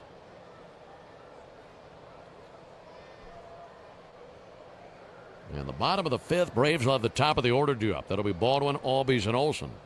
Leading by 2 runs in the top of the inning. Throw over to first base. Back in standing Rengifo. That's now 2 disengagements for Sale with Rengifo over there at first base. And we've seen Rengifo take off twice on pitches that were fouled off by France. We'll see how aggressively he wants to play this here. Lefty Sale set right at the belly. Long look at the runner at first. Runner bluffs 2-2, crack to the right side, diving stop. Albies on it from a knee. Throws to first base for the out. Terrific play by Ozzie Albies. Diving to his left, saving the day, ending the inning on a great defensive play. And that sends us to the bottom of the 5th. Braves have a 5-3 lead on the Padres. The walk-off home run, the buzzer beater. He dives and makes the catch and brings Fenway to its feet, because he always does. Slides, and he's got it. What a catch by Eli. That saved the day. In his Kerrigan makes a sliding catch. Makes the play. The throw is in time to get the out. On the warning track, he reaches up. A fine running grab by Jorge Barosa. You get spoiled watching a guy cover ground the way he does. Spectacular catch. He got it! He hung with the play right at the wall. Harris on his horse, and he makes the catch. Throw to third, tag out. Wow. Back to first. I said I like double plays, Boone. One of the wildest, wackiest double plays you'll ever see. Down the third baseline, there's Ortiz. Plants the foot, fires across, picked by Bowers. Emerson able to get to it, pop up, and throw a missile to first base. Diving catch. Are you kidding me? Oh my goodness. Te encantan los jugadores. Te encanta el juego. ¡Y se fue! Ahora puedes ser el dueño de grandes momentos del béisbol. MLB Auction te permite participar en la subasta de bates, bolas, jerseys autografiados y más, con artículos de tus equipos de grandes ligas favoritos, leyendas y jugadores agregados toda la temporada. Cada artículo es autenticado por MLB para asegurar que lo que llega directamente a tu hogar es original. ¿Quieres una parte del juego? Visita auctions.mlb.com.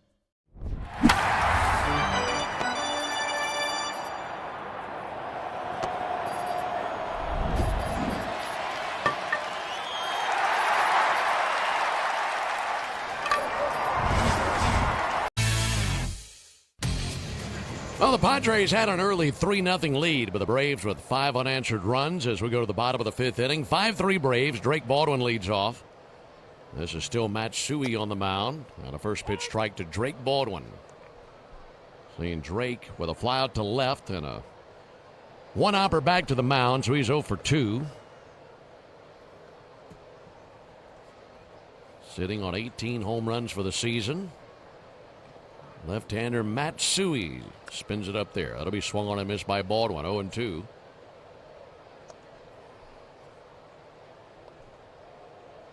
Game number 102 of the season. 60 games left to be played after today. 60 games might sound like a lot, but that's going to fly by. Here's the 0-2 pitch on the way to Drake Baldwin.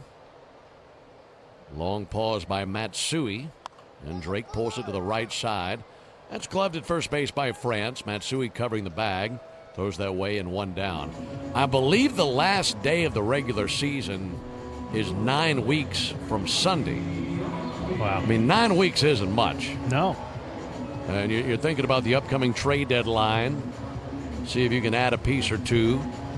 Month after that, it's Labor Day. Yeah. Month after that, it's the postseason. Goes quick. Really does. 1 down for Ozzie Albies. Sparked that rally in the 4th inning with a home run to lead off the inning. Ozzie sends it foul. And possibly the biggest deadline acquisition we could have is Ronald Acuna Jr. Yeah. Which might be just over the horizon. Oh, and what you hope, and this is an obvious statement, but you just want to get him back and have him there the rest of the way. Mm-hmm. Just keep him on the field. Breeze really picks up out of right center. Pitch on the way to Ozzie. That'll be swung on and missed. Because, I mean, Ronald's such a difference maker, and when he's out there, I mean, the Braves' record is significantly better than when he's not. And he can impact the entire game in multiple ways, and just having him back at the top of the order is an enormous boost. And the next step is just about keeping him there. 0-2 to Albies. Chopper to the left side. That'll be gloved by Bogarts. Long throw, not in time. It was kind of in between Bogarts and Machado.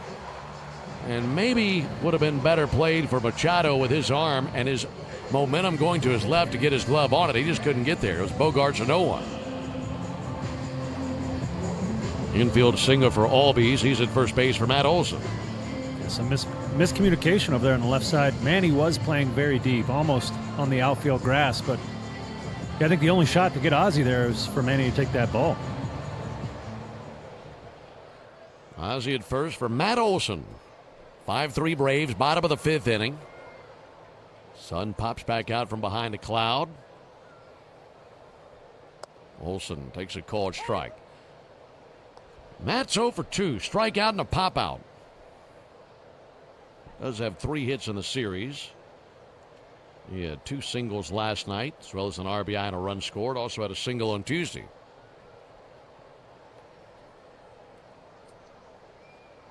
Matsui deals. 0-1 and a fly ball to center. Jace Bowen trotting in.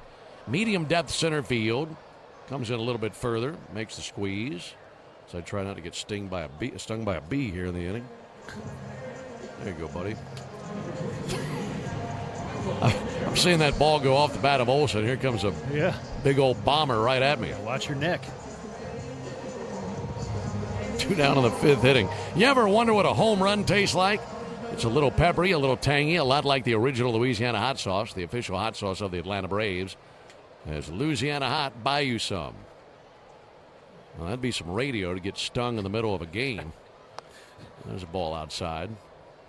Be your biggest challenge of your career, not to drop a certain word on air. If you can make it through getting stung without dropping a 4-letter word, you're a real professional. 2 down in the bottom of the 5th inning. There's a 1-0 pitch on the way to Harris. There's a ball inside. One of my first jobs in which we got an ABS challenge here. This was called a ball. Freddie Fermin challenges. That is a ball. So that's confirmed. 2 balls, no strikes. One of the first jobs I ever had when I was coming out of college. I was broadcasting during the summer, but in the fall you'd need a job because the baseball season ended. And I got a job selling security systems door to door. Your favorite job. Yeah. There's a 2-0 pitch. Leaning at first base is Albies. He takes off. Ball is high. Throw down to second base, and the tag is on him. And that's in time for the out. So Ozzie caught stealing to end the bottom of the 5th inning. Walt Weiss holding his hand up. See if the Braves want to take a peek at it. They do not. And that is how the 5th inning fizzles out. Nothing doing for the Braves. We go to the 6th inning, 5-3 Braves. Luis Robert leads off. And Robert cranks one deep left field. Forget that. That is way out of here. Up on the concourse. A monumental home run by Luis Robert. Back and back with authority. What a blast. What's the footage on that? 451, they say. It came off the bat at 112 miles an hour. That is the power that Luis Robert brings to the table. What a shot. That one is looped and caught by Volpe. Nice play by Volpe for out number 2. Soft dribbler, Rojas, near-hand play, trips as he throws, still got him at first. Wow! Diving shot by Manzardo. Good feed to Cantello, and he beat him to the bag. Isaac Collins puts on the cape. He's going to throw toward the plate. Runner is going, and here's the play at the plate, and he is out. Gunned down by Billy Cook. And a line drive, caught by Terang. Takes a hit away from Sanoa. Up the middle and speared by Royce. Robbing Swanson. Positioned perfectly and testing the hamstring as well. Driving catch. Love thy leather. Silky. A great job by Chad to stay with this ball. This ball was hammered. Stab Karras out at first. This is just a fantastic play from Kyle. KG with a great stab. Gather it cleanly here for the first out. Kuroda Grauer has been outstanding defensively.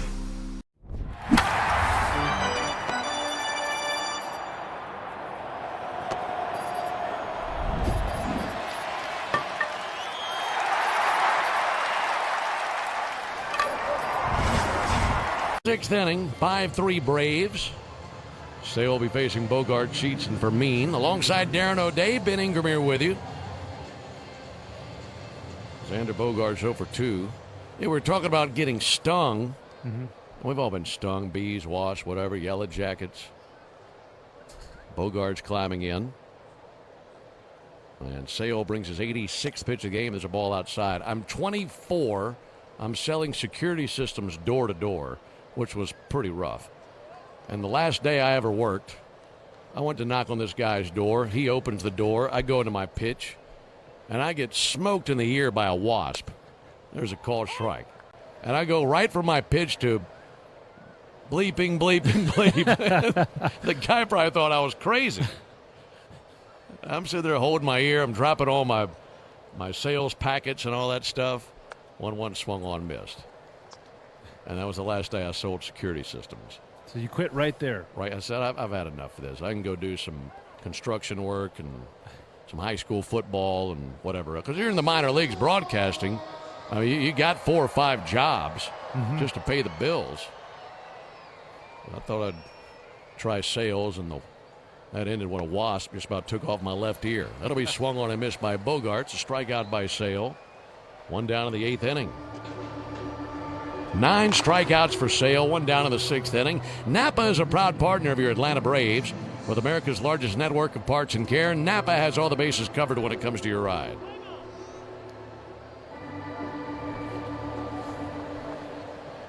Gavin Sheets singled and scored in the 2nd inning. Those 3 runs in the 2nd, the only runs the Padres have scored. Braves leading 5-3. Sheets takes a called strike, 0-1.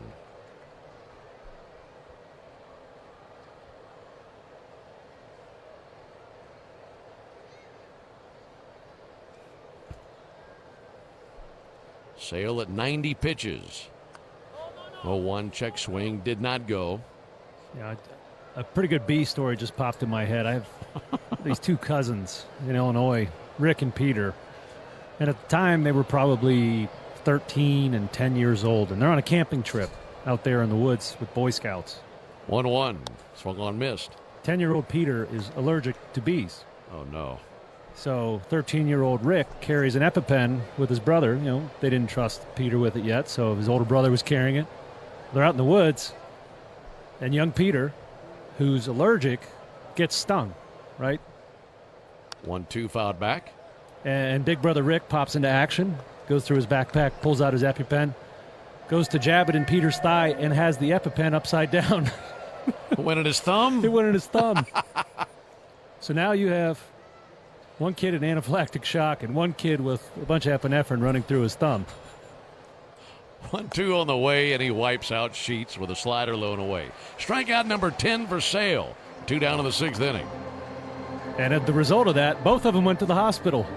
Only needed 1 ambulance. Oh, my goodness. They both had to go. And they turned out okay? They're both fine, yeah. Okay. Yeah. Good gracious. I guess you got to know how to use those things. That sounds like something out of a Three Stooges skit. It does. 2 down for Freddie Fermin. There's a called strike. I think the worst time I ever had it, we had been out of town for a while. I'm probably 11, 12 years old. Get home, I had just got a brand new bike. Couldn't wait to get home and ride it. Wasps had built a nest under the seat while we were gone. This ball went outside. So when I take off down the driveway, they start popping me where you don't want to get popped. That was the worst day of that summer. Here's a 1-1 pitch. That'll be fouled back. The name of the bike it was White Heat. That's what I was feeling, White Heat that day. So who had to put the ointment on? I did. You did? Yeah. You took care of it? Yeah, I was probably 12. Oh, okay. Yeah, I went diving off that bike, running inside. Those Wasps, boy, they're looking for me. 1 ball and 2 strikes on Freddie Fermin. Sale trying to strike out the side, and he does. Another swing and miss, this time from Fermin. 11 strikeouts for Sale. 6 great innings. We go to the bottom of the 6th inning, 5-3 Braves. Cancer. One small cell can change everything. Beating it takes something big. Northside Hospital Cancer Institute is built for it. 23-year-old flamethrower Chase Burns, the 2nd overall pick in 2024. The pitch blew by you. Strike 3 right over the outside corner, 2 down.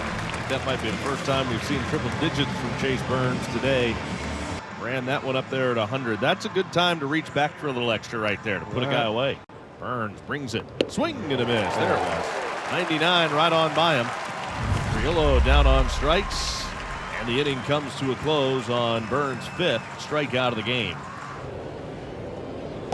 And make it 2. It's a half dozen Ks for Chase Burns. Breaking ball in the dirt. Davis looked like he had no chance. That one had a bit of bite to it. Kind of spun that one in the zone to Horowitz for the first batter of this inning hit. 2nd, the pitch. Swing and a miss. Got him with a slider. 7 strikeouts for Chase Burns through 5 innings of shutout baseball against the Pirates. It's the Reds 2, Pirates nothing. Puedes ser el dueño de grandes momentos del béisbol. MLB Auction te permite participar en la subasta de bates, bolas y jerseys autografiados, con artículos de tus equipos de grandes ligas favoritos, leyendas y jugadores. Visita auctions.mlb.com. A lot of baseball fans have some familiarity with the T206 American Tobacco card set. Of course, features the famous Hannes Wagner card. What we have here are 3 cards from the Lottery. Today could be the day.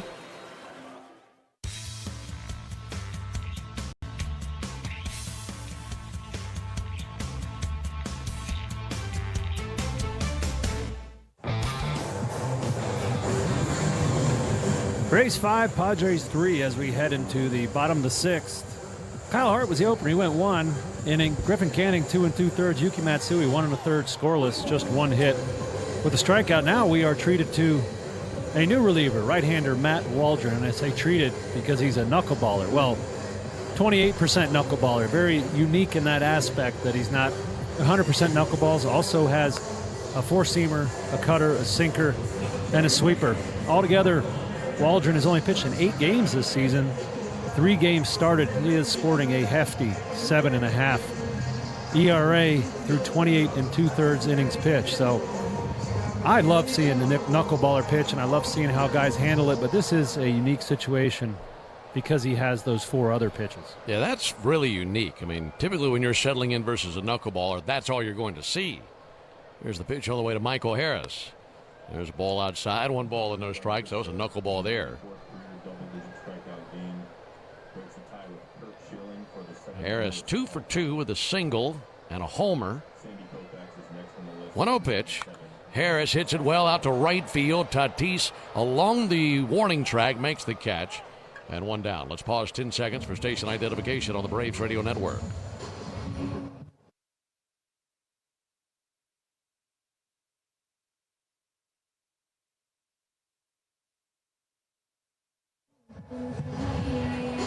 One down, bottom of the 6th inning. Braves have a 5-3 lead on the Padres. You know, for so many knuckleballers through the years, I mean, it's such a unique grip. You don't want to lose that feel, and you throw it every single pitch. That'll be lined up the middle by Dubon, turned around a sinker. 1-out single for Mauricio. And then for some guys, you're throwing the knuckleball because you have nothing else. Yeah. Yeah, I mean, last year Waldron did throw it 74% of the time, so much more committed to that pitch. Last year, that hit for Dubon was a sinker down and away, and a pretty good pitch. 93, right on the corner, but Mauricio was ready for it. Mauricio aboard for Austin Riley, who's over 2 with 2 strikeouts. This is the Georgia Lottery home run jackpot innings. We're in the bottom of the 6th. Looking to add on to the 5-3 lead. Pitch from Waldron in the dirt, smothered by Fermin. If the Braves hit a homer here in the bottom of the 6th inning, our contestant Mike Perino from Woodstock, Georgia, will win $1,300. And if you'd like to enter for your chance to win at least $1,000 from the Georgia Lottery, visit 680thefan.com/GA Lottery. Georgia Lottery, today could be the day. Riley, 3 home runs on the homestand. Pick off over to first base to Mauricio Dubon, back in there standing. And the Braves with 3 home runs today. Solo shots from Harris and Albies. And the biggest one, the 3-run home run by Dominic Smith. 1-0 pitch. Riley takes a ball inside. 2 balls, no strikes.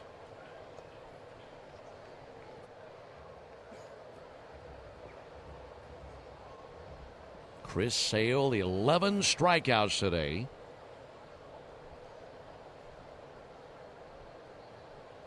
Here comes the 2-0 pitch to Austin Riley. Riley hammers it into left field. Turned on the cutter. Put the barrel right on it. Back-to-back singles. Runners at first and second. And 1 down for Dominic Smith. When Austin hits the ball, he is squaring it up. That was 109.5 off the bat. Big, strong guy. He does swing hard. And here after the break, he is just punishing baseballs. Yeah, the exit velocities have been very impressive when he's made contact. And you're hoping to see more and more of that, and that translate into base hits and more home runs, more RBIs. Speaking of homers and RBIs, Dominic Smith picked up 3 RBIs on the home run back in the 4th inning. First pitch to Dom. That's in for a called strike. Alongside Darren O'Day and our producer-engineer Jonathan Chadwick, Ben Ingram here with you in Atlanta.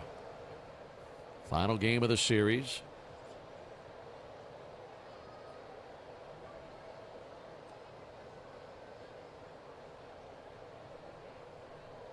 Oh, 1 to Smith. Low and in. 1 ball, 1 strike. And honestly, I don't Throwing a knuckleball is a whole different kettle of fish than throwing the other pitches. You're trying not to rotate your hand at all until the ball is gone. It has to be so challenging to go back and forth between the two.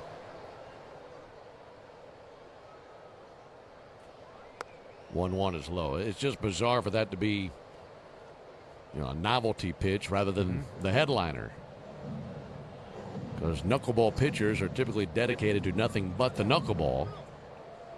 Yeah, it's a real leap of faith to do that, to commit yourself to that knuckleball. I've heard it's a big challenge the first year of learning to control that thing. 2-1 to Smith, pulled foul on the right field line.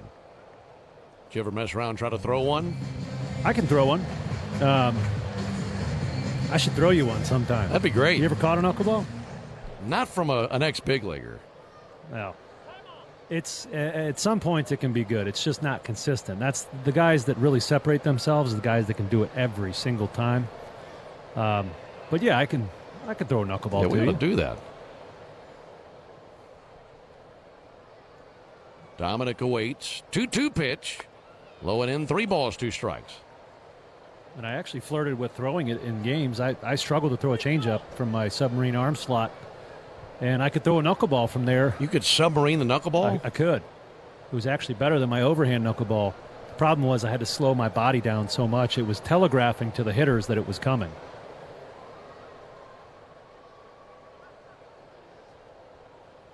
(3-2). Dominic hits one down the right field line. Stabbed by France into shallow right. He spins and throws to second and gets the out there. That's a great play by France. He was deep, and that one hopper took him into the grass. And he's able to glove it, spin and fire, and cut down the middle runner, Austin Riley. Over to third base for Dubon. Fielder's choice for Dominic Smith.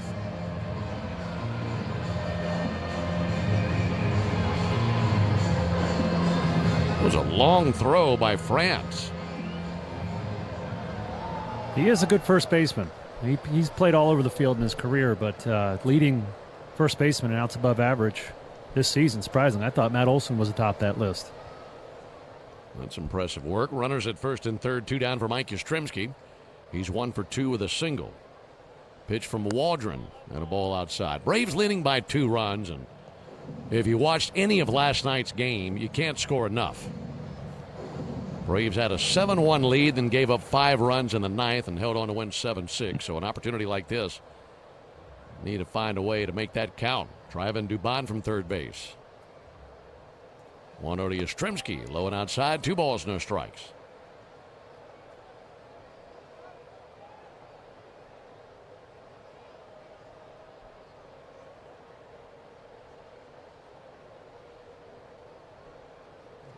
Yastrzemski staring down Waldron. He's the 4th pitcher used by Craig Stammen in the game. 2-0 to the plate. Missed inside. 3 balls, no strikes. After Yastrzemski, it will be Jarvis. But 2 down in the bottom of the 6th inning.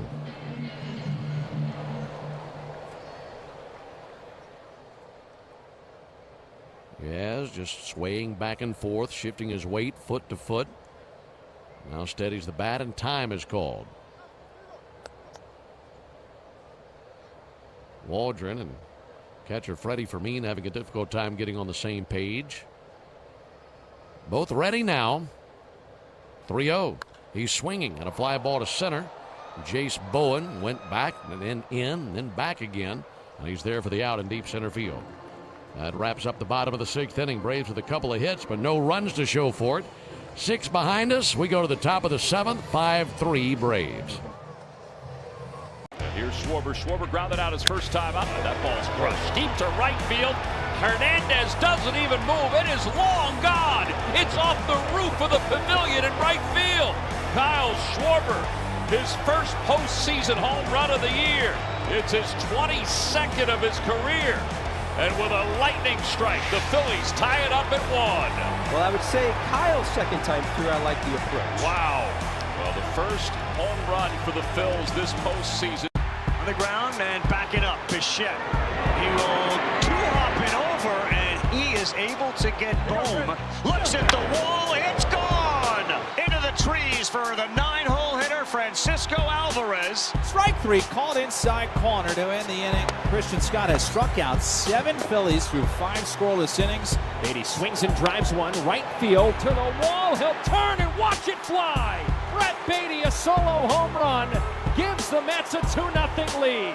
To left, Marsh going back, it's over his head. He turns and it's gone. It's snuck over the railing and left. Francisco Alvarez with his 2nd home run of the game. The Mets have clipped Nola twice in the inning. Off the bat of Trey Turner, deep to left field, and that ball is gone.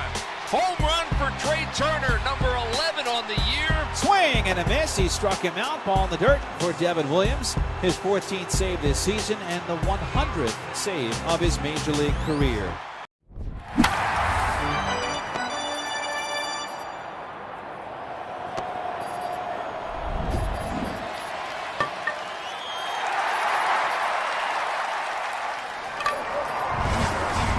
Still leading 5-3. Chris Sale, excellent. As always, 6 innings pitched, 5 hits, 3 earned, 1 walk, 11 strikeouts, all 11 of those swinging. So he had his best stuff very easily. Could have been a shutout outing for him. On to relieve him, another nasty lefty, Dylan Dodd. In Dylan's last 3 appearances over 3 innings, he struck out 6 batters. Jace Bowen up to the plate. 8-9-1 of the order. Bowen bunts and sends it foul over the screen into the seats. The 11 strikeouts for Sale ties his season best. He also had 11 in a game at Colorado back in May. So you think about Sale in the 2 starts this homestand, 13 innings, 3 runs, could have easily been 0 runs. Yeah, it wasn't an error. It was a no catch that cost him those 3 runs, but an excellent effort. Bowen takes a ball high. So in the 13 innings put together by Sale this homestand, 17 strikeouts, 1 walk.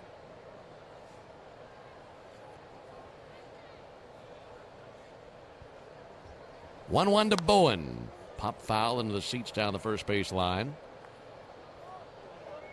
These Padres with Bowen, Cronenworth, and Tatis. One other change for the Braves. Eli White is taken over in right field. So Yaz out of there, and Eli going the rest of the way defensively, and we'll see him bat perhaps. Braves 5, Padres 3. 1-2 to Bowen. Comebacker, whistles out past second. Glove by Ozzie, throws over. Really good play. Really good play. He had to go to his right, just to the other side of second base, backhanded it, and had a long throw, this momentum falling towards third base. And 1 away in the 7th inning. Yeah, Ozzie's having a great year defensively, and to me, those plays where he's going to his right, he's showing more arm strength this season. He didn't have to throw that exceptionally hard because he got rid of it so quickly. But he has been so good, especially up the middle. 1 out for Jake Cronenworth. Cronenworth fouls 1 back. He's the only player in the Padres lineup who has not struck out today. He was hit by a pitch, also grounded out, scored a run. And he bats with 1 down, and the Braves with a 2-run lead. You got to get Cronenworth. You don't want to face the top of that order with anybody on base. Dodge 0-1, missed high. In between innings, it'll be the 7th inning stretch, and that's brought to you by the Warrior Alliance. The Warrior Alliance is stepping up to the plate to help Warriors navigate to success after military service. Visit thewarrioralliance.org to learn more. Dylan Dodd kicks and brings a 1-1 pitch. Turned on, sent deep, and fouled on the right field line. 1-2 on Cronenworth.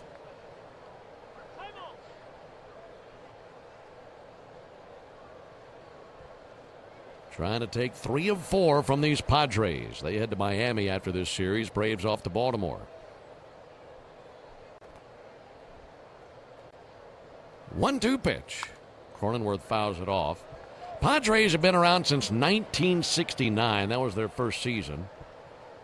And one of the early owners for the Padres was Ray Kroc, who was the founder and one of the early owners of the McDonald's fast food restaurant chain. 1-2 pitch low and outside. Ray Kroc basically invented the fast food model that we see today and made a fortune, of course, with McDonald's. And he purchased the Padres in 1974. Here's the 2-2 pitch. Well, it'll be swung on and missed for strike 3. Kept the team in San Diego. There are some businessmen who wanted to buy the Padres, moving to Washington. But Kroc is responsible for keeping the team in San Diego. And the extremely outspoken Ray Kroc, just a few days into his first season as the owner of the Padres, had witnessed his team get off to a pretty bad start. And they started that season on the road. Here comes Fernando Tatis with 2 down and the bases empty. First pitch on the way from Dodd. He shows bunt, pulls back, takes a strike. And in the home opener for the Padres that season, it was late in the game. Astros were beating the Padres. And Kroc had seen enough. And late in the game, he took the public address microphone. There's the 0-1 pitch on the way to Fernando Tatis. That'll be fouled back. And in front of 40,000 fans, he got on the mic and said, "I've never seen such stupid ball playing in my life." And the crowd roared. Oh, man, he let him know. First game of the season at home. Home opener. 0-2 pitch misses high. 1 ball, 2 strikes. Oh, he's all about efficiency, getting things done. And that's a great point. Didn't like the look of the players were giving him. I mean, you got the owner and the first. Those players probably thinking, "My goodness, we got 6 more months of this." 1-2 is high. 2 balls, 2 strikes. Dylan Dodd hoping for a 1-2-3 top of the 7th. Got Bowen, got Cronenworth.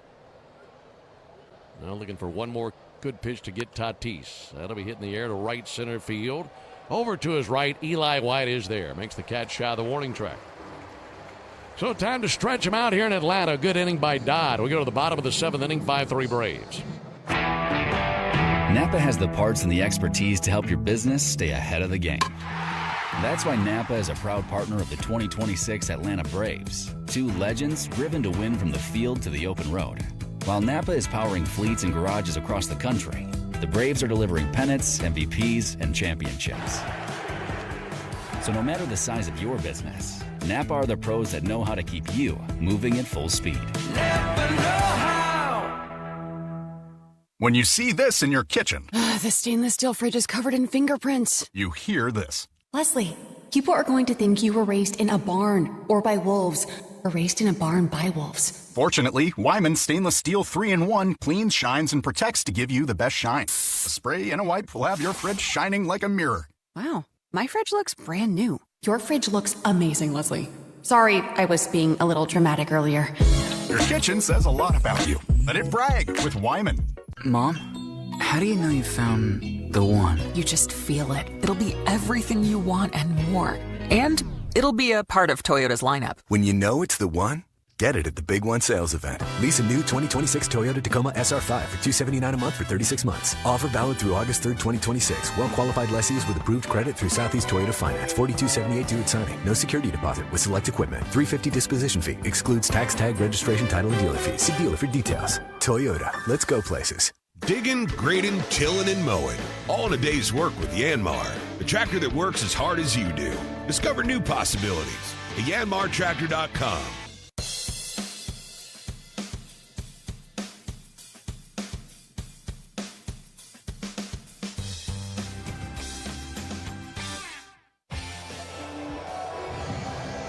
Alongside Darren O'Day and our producer-engineer Jonathan Chadwick, Ben Ingram here with you as we go into the bottom of the 7th here in Atlanta. 5-3 Braves. Jim Jarvis leads off versus Matt Waldron. Takes the ball outside. It's Jarvis, Baldwin, and Albies for the Braves in the bottom of the 7th. Looking to add a little bit more to this lead. Get some insurance late. 1-0 pitch on the way to Jarvis. And a ball low from Waldron. The average baseball game has 9 innings. That means 9 chances to put the original Louisiana hot sauce on your favorite ballpark eats. Hot dogs, wings, nachos, they're all tastier with the official hot sauce of the Atlanta Braves. That's Louisiana Hot. Buy you some. Waldron came along in the 6th inning. This is his 2nd inning of work. 2-0 pitch on the way to Jarvis. Comebacker ramps off the mound. 1 hops to short. Bogart secures, throws to first base, and 1 down in the 7th inning. We were talking about Ray Kroc. And one of my other favorite stories when it comes to Ray Kroc, and of course one of the first owners of the Padres franchise, and made fast food what it is today after basically being the founder of McDonald's. When Ray Kroc passed away, this is in the early 80s. This was January of 84. He passed away. There's the pitch on the way to Drake Baldwin. There's a ball outside. The ownership of the Padres went to his widow, Joan. And that 84 team was a team that would go on to win the National League pennant. And they lost to the Tigers in the World Series. There's the 1-0 pitch. There's a ball outside to Baldwin. But that 84 Padres team had future Hall of Famer Rich Goose Gossage as their closer. And, of course, Gossage had already put together a terrific career to that point. And there in San Diego, they had very high hopes for Gossage that he would be a great closer for the Padres. And he got off to a bit of a slow start that season. There's the 2-0 pitch. There's a called strike. And we already talked about how Ray Kroc would speak his mind. That was definitely the case for his widow, Joan, as well. Gossage came into that season, had diminished fastball velocity, and was also slightly overweight. Here's the 2-1 pitch on the way to Drake Baldwin. Baldwin swings and misses 2-2. And he was so overweight, according to the media there in San Diego, that they were interviewing Joan Kroc one day. She told the media that Gossage was fat, that he needed to lose weight, that he'd look a lot better coming out of the bullpen if he wasn't as fat as he was. 2-2 pitch. Baldwin sends it foul. So when word of this reached Gossage, he responded and said, "I can't believe I'm being told that I have to go on a diet from the woman who invented McDonald's." Too much company food. Though that was a great response. Of course, she didn't invent McDonald's, but she was married to its founder. Here's the 2-2 pitch. Low and inside, 3-2. Yeah, that still happens. I had a good friend, I won't drop his name on the broadcast, but he was told when he was playing for the Padres, he just didn't look the same in his uniform. That was the way they phrased it? That's exactly what they said. 3-2 to Drake Baldwin. Baldwin with a high fly to right field. That could be chop house bound way on back, and that's going to leave as well. Homer by Drake Baldwin. That's his 19th of the year, and that increases the lead. It's now 6-3 Atlanta in the 7th. Got to keep adding on. All right, we talk a lot about this Padres bullpen and their explosive offense in the late innings. So the more distance you can put between yourselves and them, the better. That ball was in danger of hitting his back foot, and he hit it over the fence. Man, he can swing it. Well, as the Albies takes the ball outside. So he got a fat pitch right there. He did. Blasted it out of here. 55th RBI for Drake Baldwin. 6-3 Braves in the 7th. Ozzie with a fly ball to left. Luis Rengifo over to his right. Still to his right. Makes the catch. And 2 down. So it's been a 4-home run day for the Braves. Baldwin, Albies, Harris, and Smith. All the long balls. The Braves are having a big-time July in that department. Second in the league. Just the Nats have more home runs than the Braves. They welcome return of the long ball. Man, what a difference a month can make.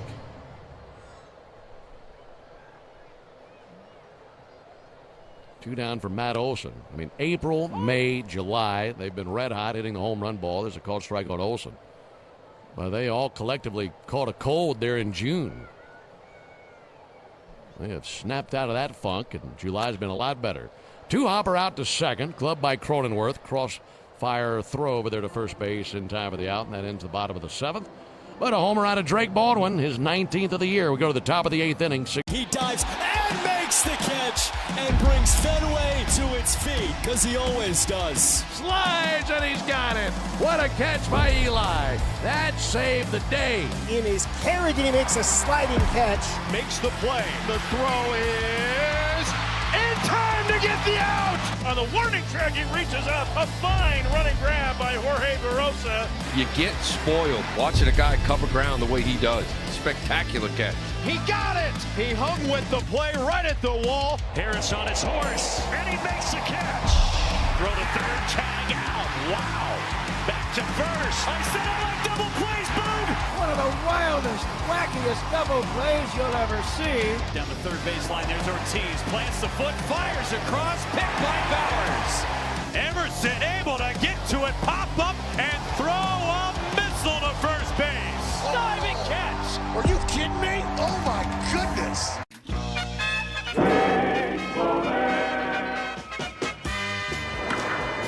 Driven to right and deep. That's overturn a Ward's head.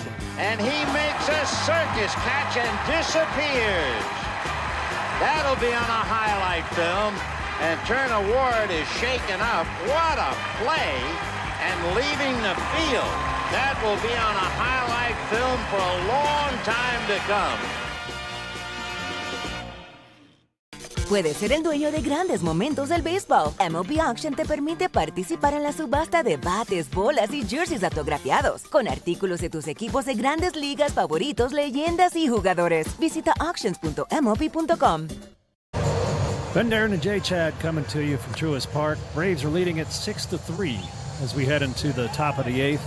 Dylan Dodd, very efficient in the 7th. 1 inning pitched, 1 strikeout, 3 up, 3 down. Another nice outing for him. Looking to match his buddy, right-hander Tyler Kinley. He'll be on for the 8th. 35-year-old right-hander has pitched in 40 games this season, 35 innings pitched, 36 strikeouts.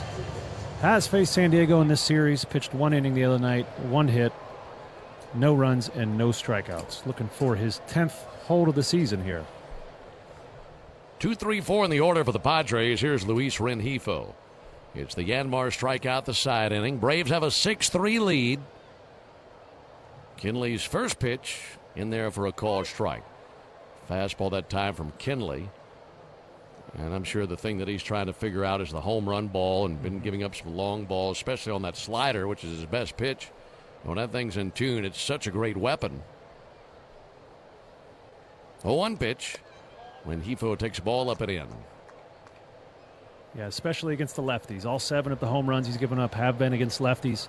They're actually hitting for a lower average against them than the righties, but hitting it over the fence. Tough to defend against. 1-1 pitch. Low and inside to Rengifo.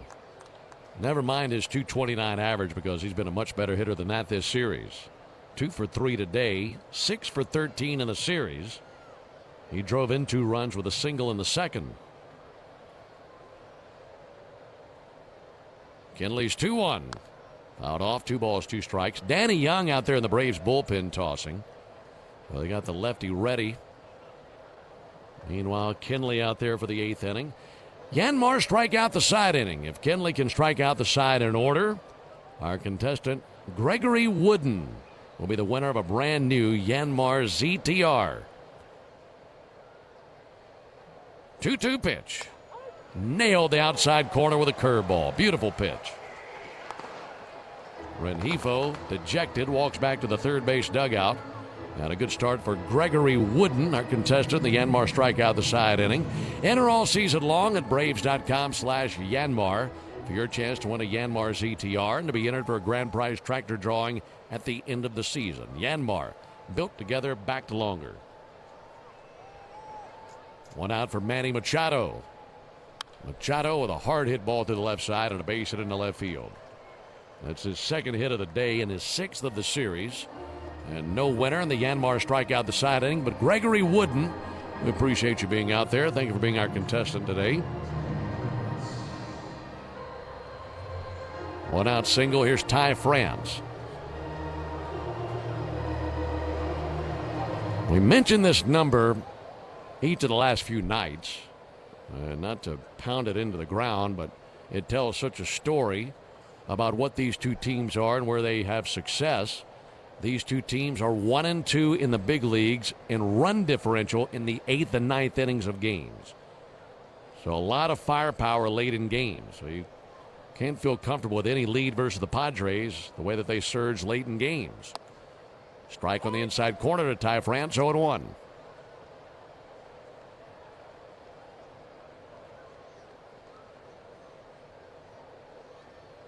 (6-3) Braves, top of the 8th.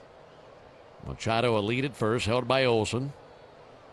0-1 to France. Strike. That's a good slider. 0-2. Yeah, Braves bullpen. A lot of work here recently, and Walt Weiss seems hesitant to throw Dylan Lee back-to-back days, or somebody's down, either him or Iglesias, coming right out of the break. These guys have been working hard. 0-2 to the plate and a fly ball to deep left. Dubon got a backpedal. That's over his head, and that's gone. It's a 2-run homer out of Ty France, and now it's a 1-run game.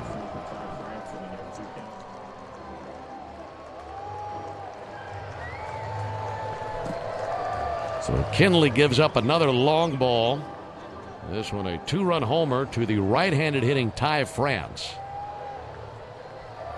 So now 6-5 Braves in the 8th. And that home run that Baldwin hit in the 7th, now the difference in the game. Yeah, that's just a mistake, especially with 2 strikes on a dangerous hitter.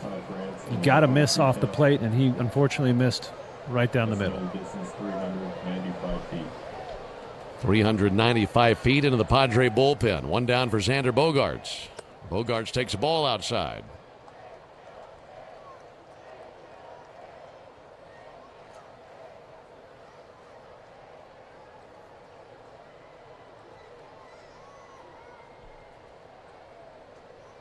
There's 1-0 pitch and a strike. Trying to get through this 8th inning with a lead. It was a 3-run lead just a moment ago. Ty France with his 16th home run of the season. 1-1 to Bogaerts and a ground ball out to third and foul. On down the left field line out of play. 1-2 on him. Strong breeze still across the outfield from right center into the left field corner. We continue to get intermittent shade with rolling clouds passing by, providing waves of shade across the infield. 1-2 on Bogaerts. 1-2 from Kinley and a fly ball towards right down the line. Over to his left is White. Eli's got it. Chest high catch and 2 down in the 8th inning.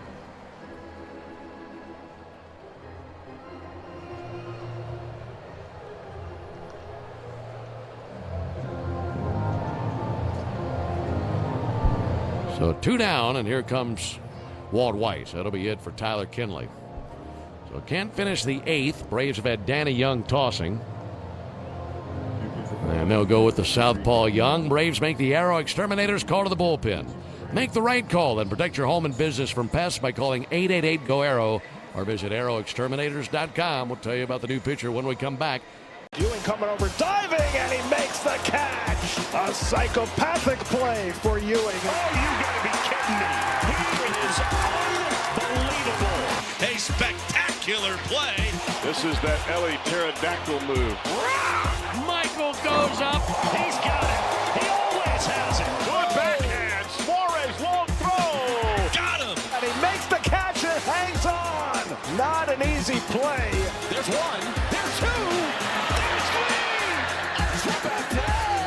Perfectly done. On the run, extends and makes the play. Oh, baby. Robles goes to a slide and he makes the catch. Oh, what a play by Khalil Watson. Are you kidding me? And he can scoot, can he? And Laura just snaps it. Marcia charging, dives and makes a grab. Oh, Alcantara, the Jaguar. Oh, plenty of up. How about that? Diving play at short by Neto.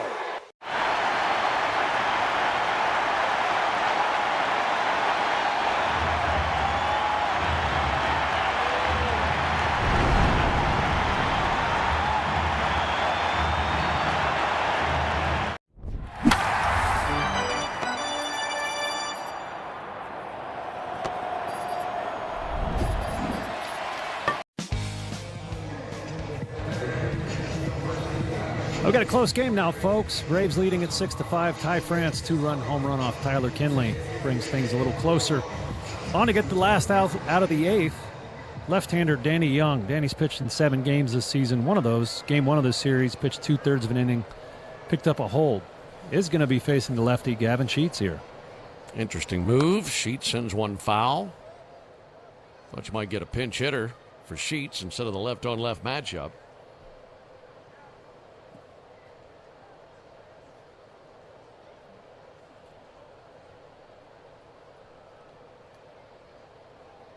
Here's the 0-1 pitch on the way. There's a called strike. I mean, you go back to game 1 of the series, they pinch hit for Sheets with Luis Rengifo, who's already in this game.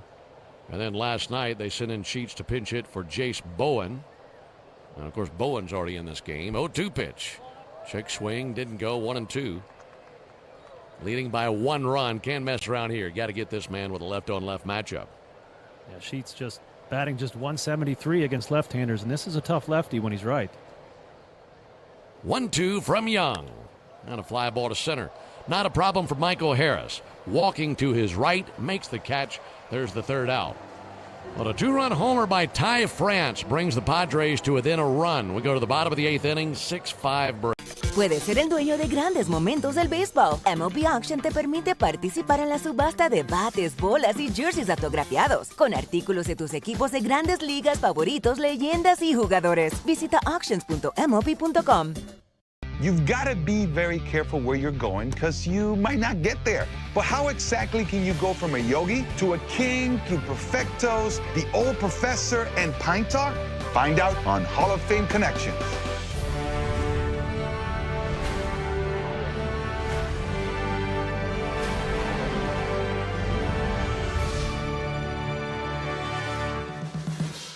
Yogi Berra was an 18-time All-Star and 10-time World Series champion. This is the only perfect game in World Series history. You ask him about it, and he would say, it ain't been done before, and it ain't been done since. David Wells was perfect on May 17th, 1998, Beanie Baby Day.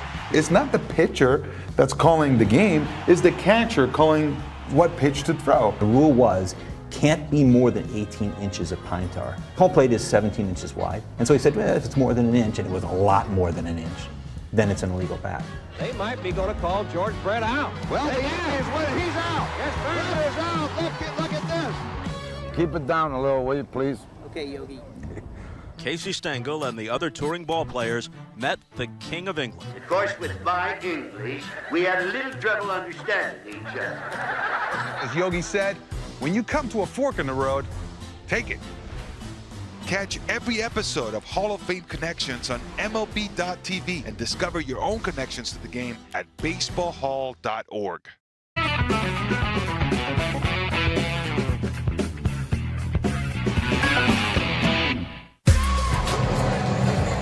4-5-6 due up for the Braves in the bottom of the 8th, looking to extend their 1-run lead. 6-5 as it stands. They'll be doing that against a new Padres reliever. Right-hander Bradley Rodriguez. That's B-R-A-D-G-L-E-Y, Bradley. He's in for the 3rd time in 4 games of this series. Game 1, he threw 1 inning with 2 strikeouts. Game 2, 2/3 an inning, 1 hit, and 2 strikeouts. Those strikeout numbers would lead you to believe he's got good stuff, and he does. That fastball sitting 97 to 99, but his favorite pitch is the changeup. Braves, the second outing, did a much better job of accounting for, hopefully seeing him 3 times in 4 days, they'll have a better idea of that dead fish. He's been impressive. First pitch to Michael Harris, bunted foul. Trying to take advantage of Machado being so far from the third baseline, 0-1. Michael got the Braves on the board with a home run way back in the 2nd inning. Then the Braves had a 4-run 4th. A 3-run homer by Dominic Smith and a solo homer by Ozzie Albies that inning. Then another homer in the 7th from Drake Baldwin. And the Braves leading 6-5. Harris swings and tips a pitch into the bit of Freddie Fermin, 0-2. Harris, Dubon, and Riley need some insurance here in the bottom of the 8th inning. Raisel Iglesias loosening his right arm in the bullpen. He will be greeted by 7, 8, and 9 in the Padre order. That is Fermin, Bowen, and Cronenworth as it stands now. Harris, a 2-hit day. 0-2 pitch. Missed high, 1 ball, 2 strikes. And we saw Iglesias last night get the save. Gave up a 2-run homer to Rengifo, but then struck out Machado in France.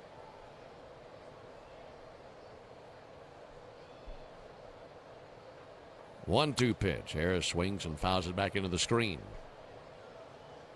It certainly is a fortuitous happening that he'll be facing 7, 8, 9. So if he knows if he's efficient, he doesn't have to face those big boppers at the top.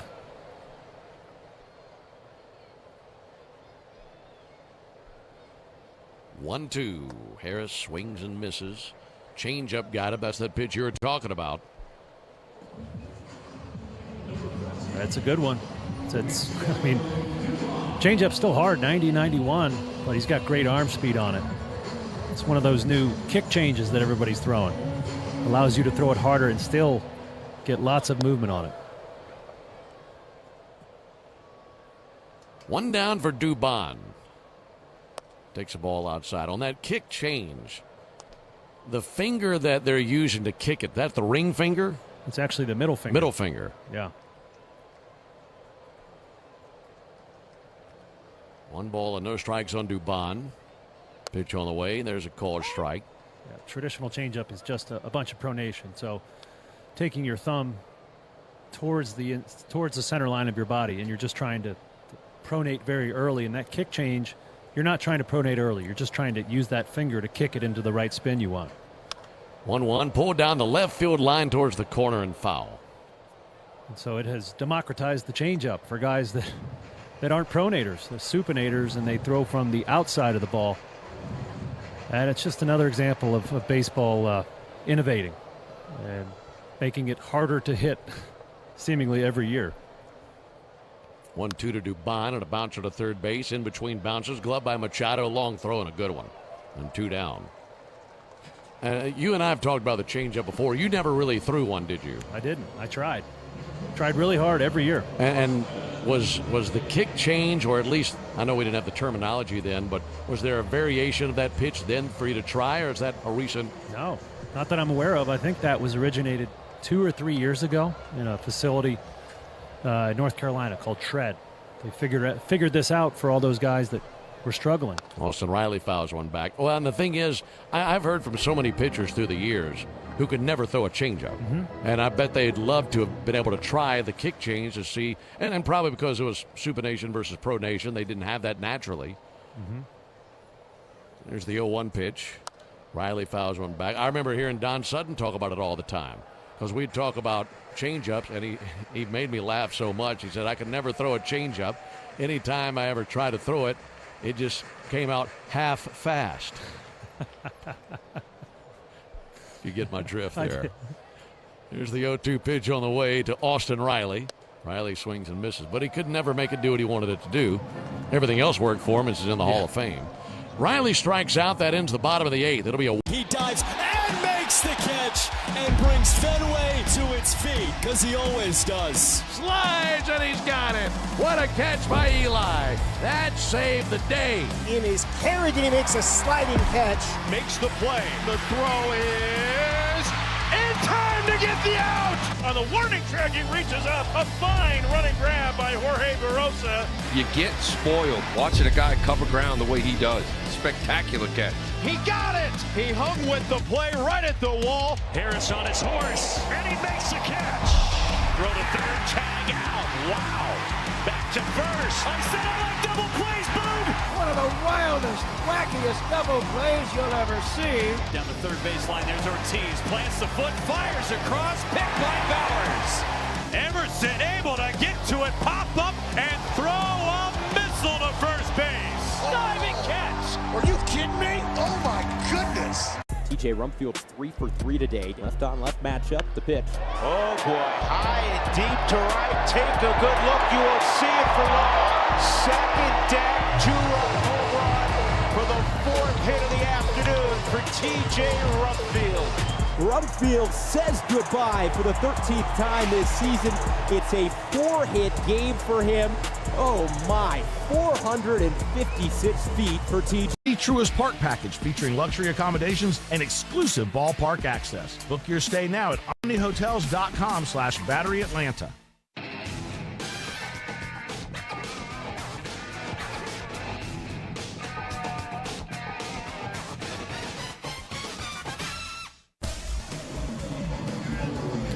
Into the top of the ninth, Braves 3 outs away from taking 3 of 4 from this tough Padres squad. Raisel Iglesias got the save last night.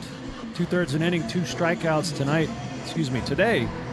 He'll be asked to get 3s, 20 for 21 in saves. 35 innings pitched and 40 strikeouts. So quick turnaround for Raisel. Sung-Moon Song will be pinch hitting for the Padres. So Fermin out of there. And here is Song, a 228 hitter. First pitch he sees is a ball low. Sung-Moon Song was the pinch hitter who led off the 9th inning last night, flied out to right field. And then the Padres took off. 1-0 pitch. There's a called strike.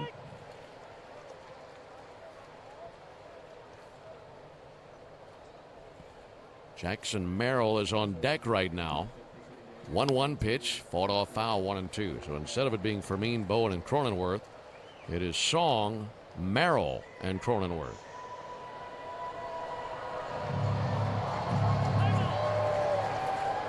Craig Stammen emptying his bench and throwing everything he's got at Iglesias and the Braves here in the 9th inning.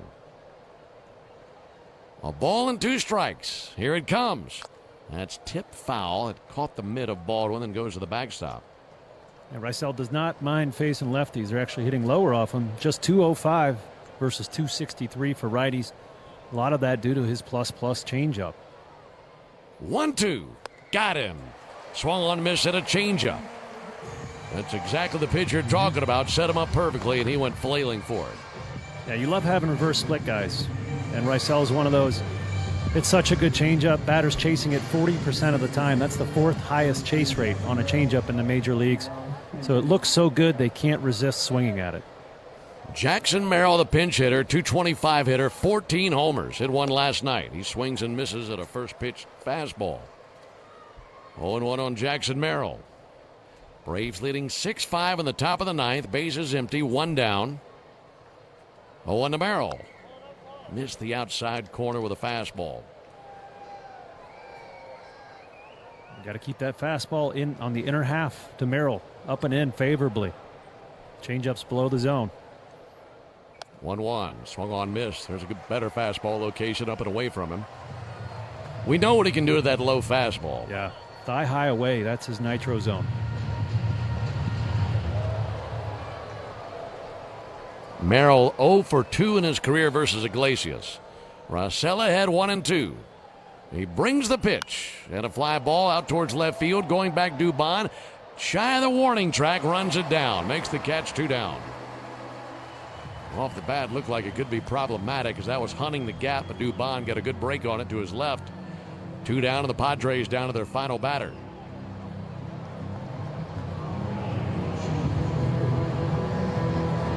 One more out would give the Braves 3 of 4 versus the Padres in this series. It would also mean a 5-2 homestand, and they'd pick up a half game on the Phillies, who are idle. Pitch on the way to Cronenworth. Strike. Right at him with a changeup. 0-1. Cronenworth hit by a pitch in the second. That's the only time he's been on base. Outside of that, a ground out and a strikeout. 0-1. Check swing. They appeal. He did not go after the change. They were checking in with Gabe Morales, third base umpire, 1-1. Cronenworth 2 for 3 in his career versus Iglesias. Both hits were singles. 1-1 and a fly ball towards foul ground, out of play. Padres down to their final strike. Trying to put this thing in the win column. This pesky Padre team scored twice in the 8th. Made it a 1-run game, but they're down to their final swing. 1-2 on Cronenworth. Here comes Iglesias. Lifted towards left field, coming in. Dubon can't get there. Had one option in front of him. And now the tying run is at first base, and this is a guy you didn't want to see until next year. Fernando Tatis climbing in. Tatis is 0 for 3. He walked with the bases loaded. Tatis 1 for 2 with a single in his career versus Iglesias. Shade covers the field. Breeze out of right center towards the left field corner. First pitch to Tatis, lined into right field and a base hit. Down to second base for Cronenworth. The tying runs at second for Luis Rengifo. Rengifo came to the plate last night and was the first Padre to face Iglesias and took him deep for a 2-run homer.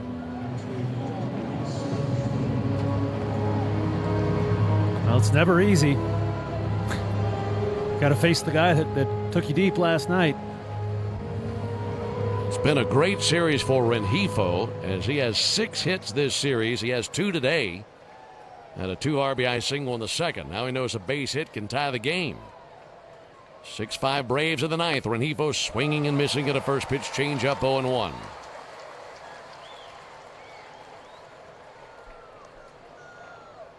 Tying run at second. Go ahead run at first. 2 down in the 9th. Iglesias set of the belt. 0-1 pitch. Fouled off over by the Braves dugout. Once again, the Padres down to their final strike. This Thursday afternoon crowd rising to their feet, getting behind Rossell. Left-handed batter Rengifo steadies the bat. 0-2. Got him swinging. Strike 3. Braves take the game. They also take the series. They win 3 of 4 from the Padres. It's a 5-2 homestand. And a great homestand for the Braves coming out of the All-Star break. That's a big one. And for the Braves, their 60th win of the season. They'll pick up a half game on the Phillies, who are idle today. And now the Braves head off to Baltimore, followed by New York for a 2-city road trip. For the Padres in the 9th, no runs, 2 hits, no errors, 2 men left on base. Final score, Braves 6, Padres 5. Back with the totals after this. Hey Braves fans, summer is officially here, and you know what that means. Bugs, termites, mosquitoes, ants, and roaches will be out in full force. Luckily, you could trust the pros at Aero Exterminators to keep your home pest-free inside. Te encantan los jugadores. Te encanta el juego. ¡Y se fue! Ahora puedes ser el dueño de grandes momentos del béisbol. MLB Auction te permite participar en la subasta de bates, bolas, jerseys autografiados y más, con artículos de tus equipos de grandes ligas favoritos, leyendas y jugadores agregados toda la temporada. Cada artículo es autenticado por MLB para asegurar que lo que llega directamente a tu hogar es original. ¿Quieres una parte del juego? Visita auctions.mlb.com. Let's see how the big fastball for Miz works out. Struck him out. Another fastball. Good afternoon, good evening, and good night. Always the big question is, how does somebody recover after their first start? You got all the jitters out after opening day. I think he's back. Still bringing some serious heat. He's already got 3 over 100 today. Swing and a miss. He struck him out. Fastball at 101, and Mizorowski's got the juice working here this afternoon at American Family Field. Couple of Ks and a perfect first for Miz. I was so inspired by what you were making that I want to do my own all-star ballpark bite, but I'm thinking we take some of that brisket that you make, and I'm going to do like a little slider. Got the pepper jack cheese, some American, get it going with some of the barbecue sauce that you have, that spicy, delicious one, and then caramelized onions. Make like a little sandwich. We cool? Sound like a plan. I think we did good. Oh, thank you. Thank great. you. Thanks, Chef. Scratchers from the Georgia Lottery. You can win an extra hit of cash. Yep, just put it in a box or a plastic bag or ride it over on a donkey for all we care. And when you play the extra scratchers, you can also win a 2026 Ford Bronco Big Bend. So forget that donkey. We'll take the Bronco. Win up to $2 million or a new Ford Bronco. Play the extra scratchers from the Georgia Lottery. Ford Bronco Big Bend is a trademark owned and licensed by Ford Motor Company. Play responsibly. Hi, it's Chuck Dowdle. If you're looking to buy a home or tackle those home repairs and improvements, talk to my friends at Georgia's Own Credit Union. Georgia's Own makes the loan process simple while saving you money because Georgia's Own is local and not for profit. And you get better rates and pay fewer fees. And their mortgage and home equity specialists will guide you every step. Looking for the best team in the American League? You got to go to Tampa. And the Rays have won another. The Rays are cooking, and they're doing it with their own special recipe. It starts on the mound where Drew Rasmussen, Steven Matz, Nick Martinez, and Big Mac Shane McClanahan are holding it down. And a big swing and miss. He got him with the hard stuff. This rotation is just suffocating opposing hitters, pitching to a sub-3 ERA, backed by a lights-out bullpen. At the disc, Junior Caminero is proving he's an elite middle-of-the-order masher. And that one's gonna go. Home run, Caminero. And don't sleep on Jonathan Aranda and Yandy Diaz bats either. Those three have combined to drive in more than 90 runs already this season. Playing in the same division as the Yankees, Tampa will need to maintain their momentum. Maybe even kick it up a notch. But this season's Rays seem to be up to any challenge. All your favorite games from MLB Play are back, bigger, bolder, and better than ever. Test your skills with daily puzzles like MLB Pickle, the ultimate mystery player challenge, and Immaculate Grid, where stats and strategy collide. Then in Spinball, build your roster, take on your friends, and compete for the weekly prize. Or be the first to beat the streak and hit your way to the $5.6 million jackpot. Plus, the all-new Daily Walk-Off. Lock in your players by category for the walk-off win. The game's official home for games is MLB Play. Only on the MLB app and MLB.com. And even though you're dejected down 3.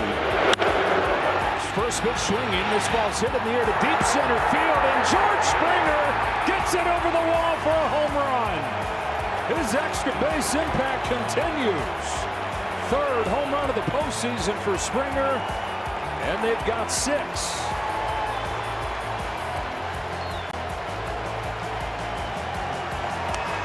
Fastball outer third up. He was ready for it.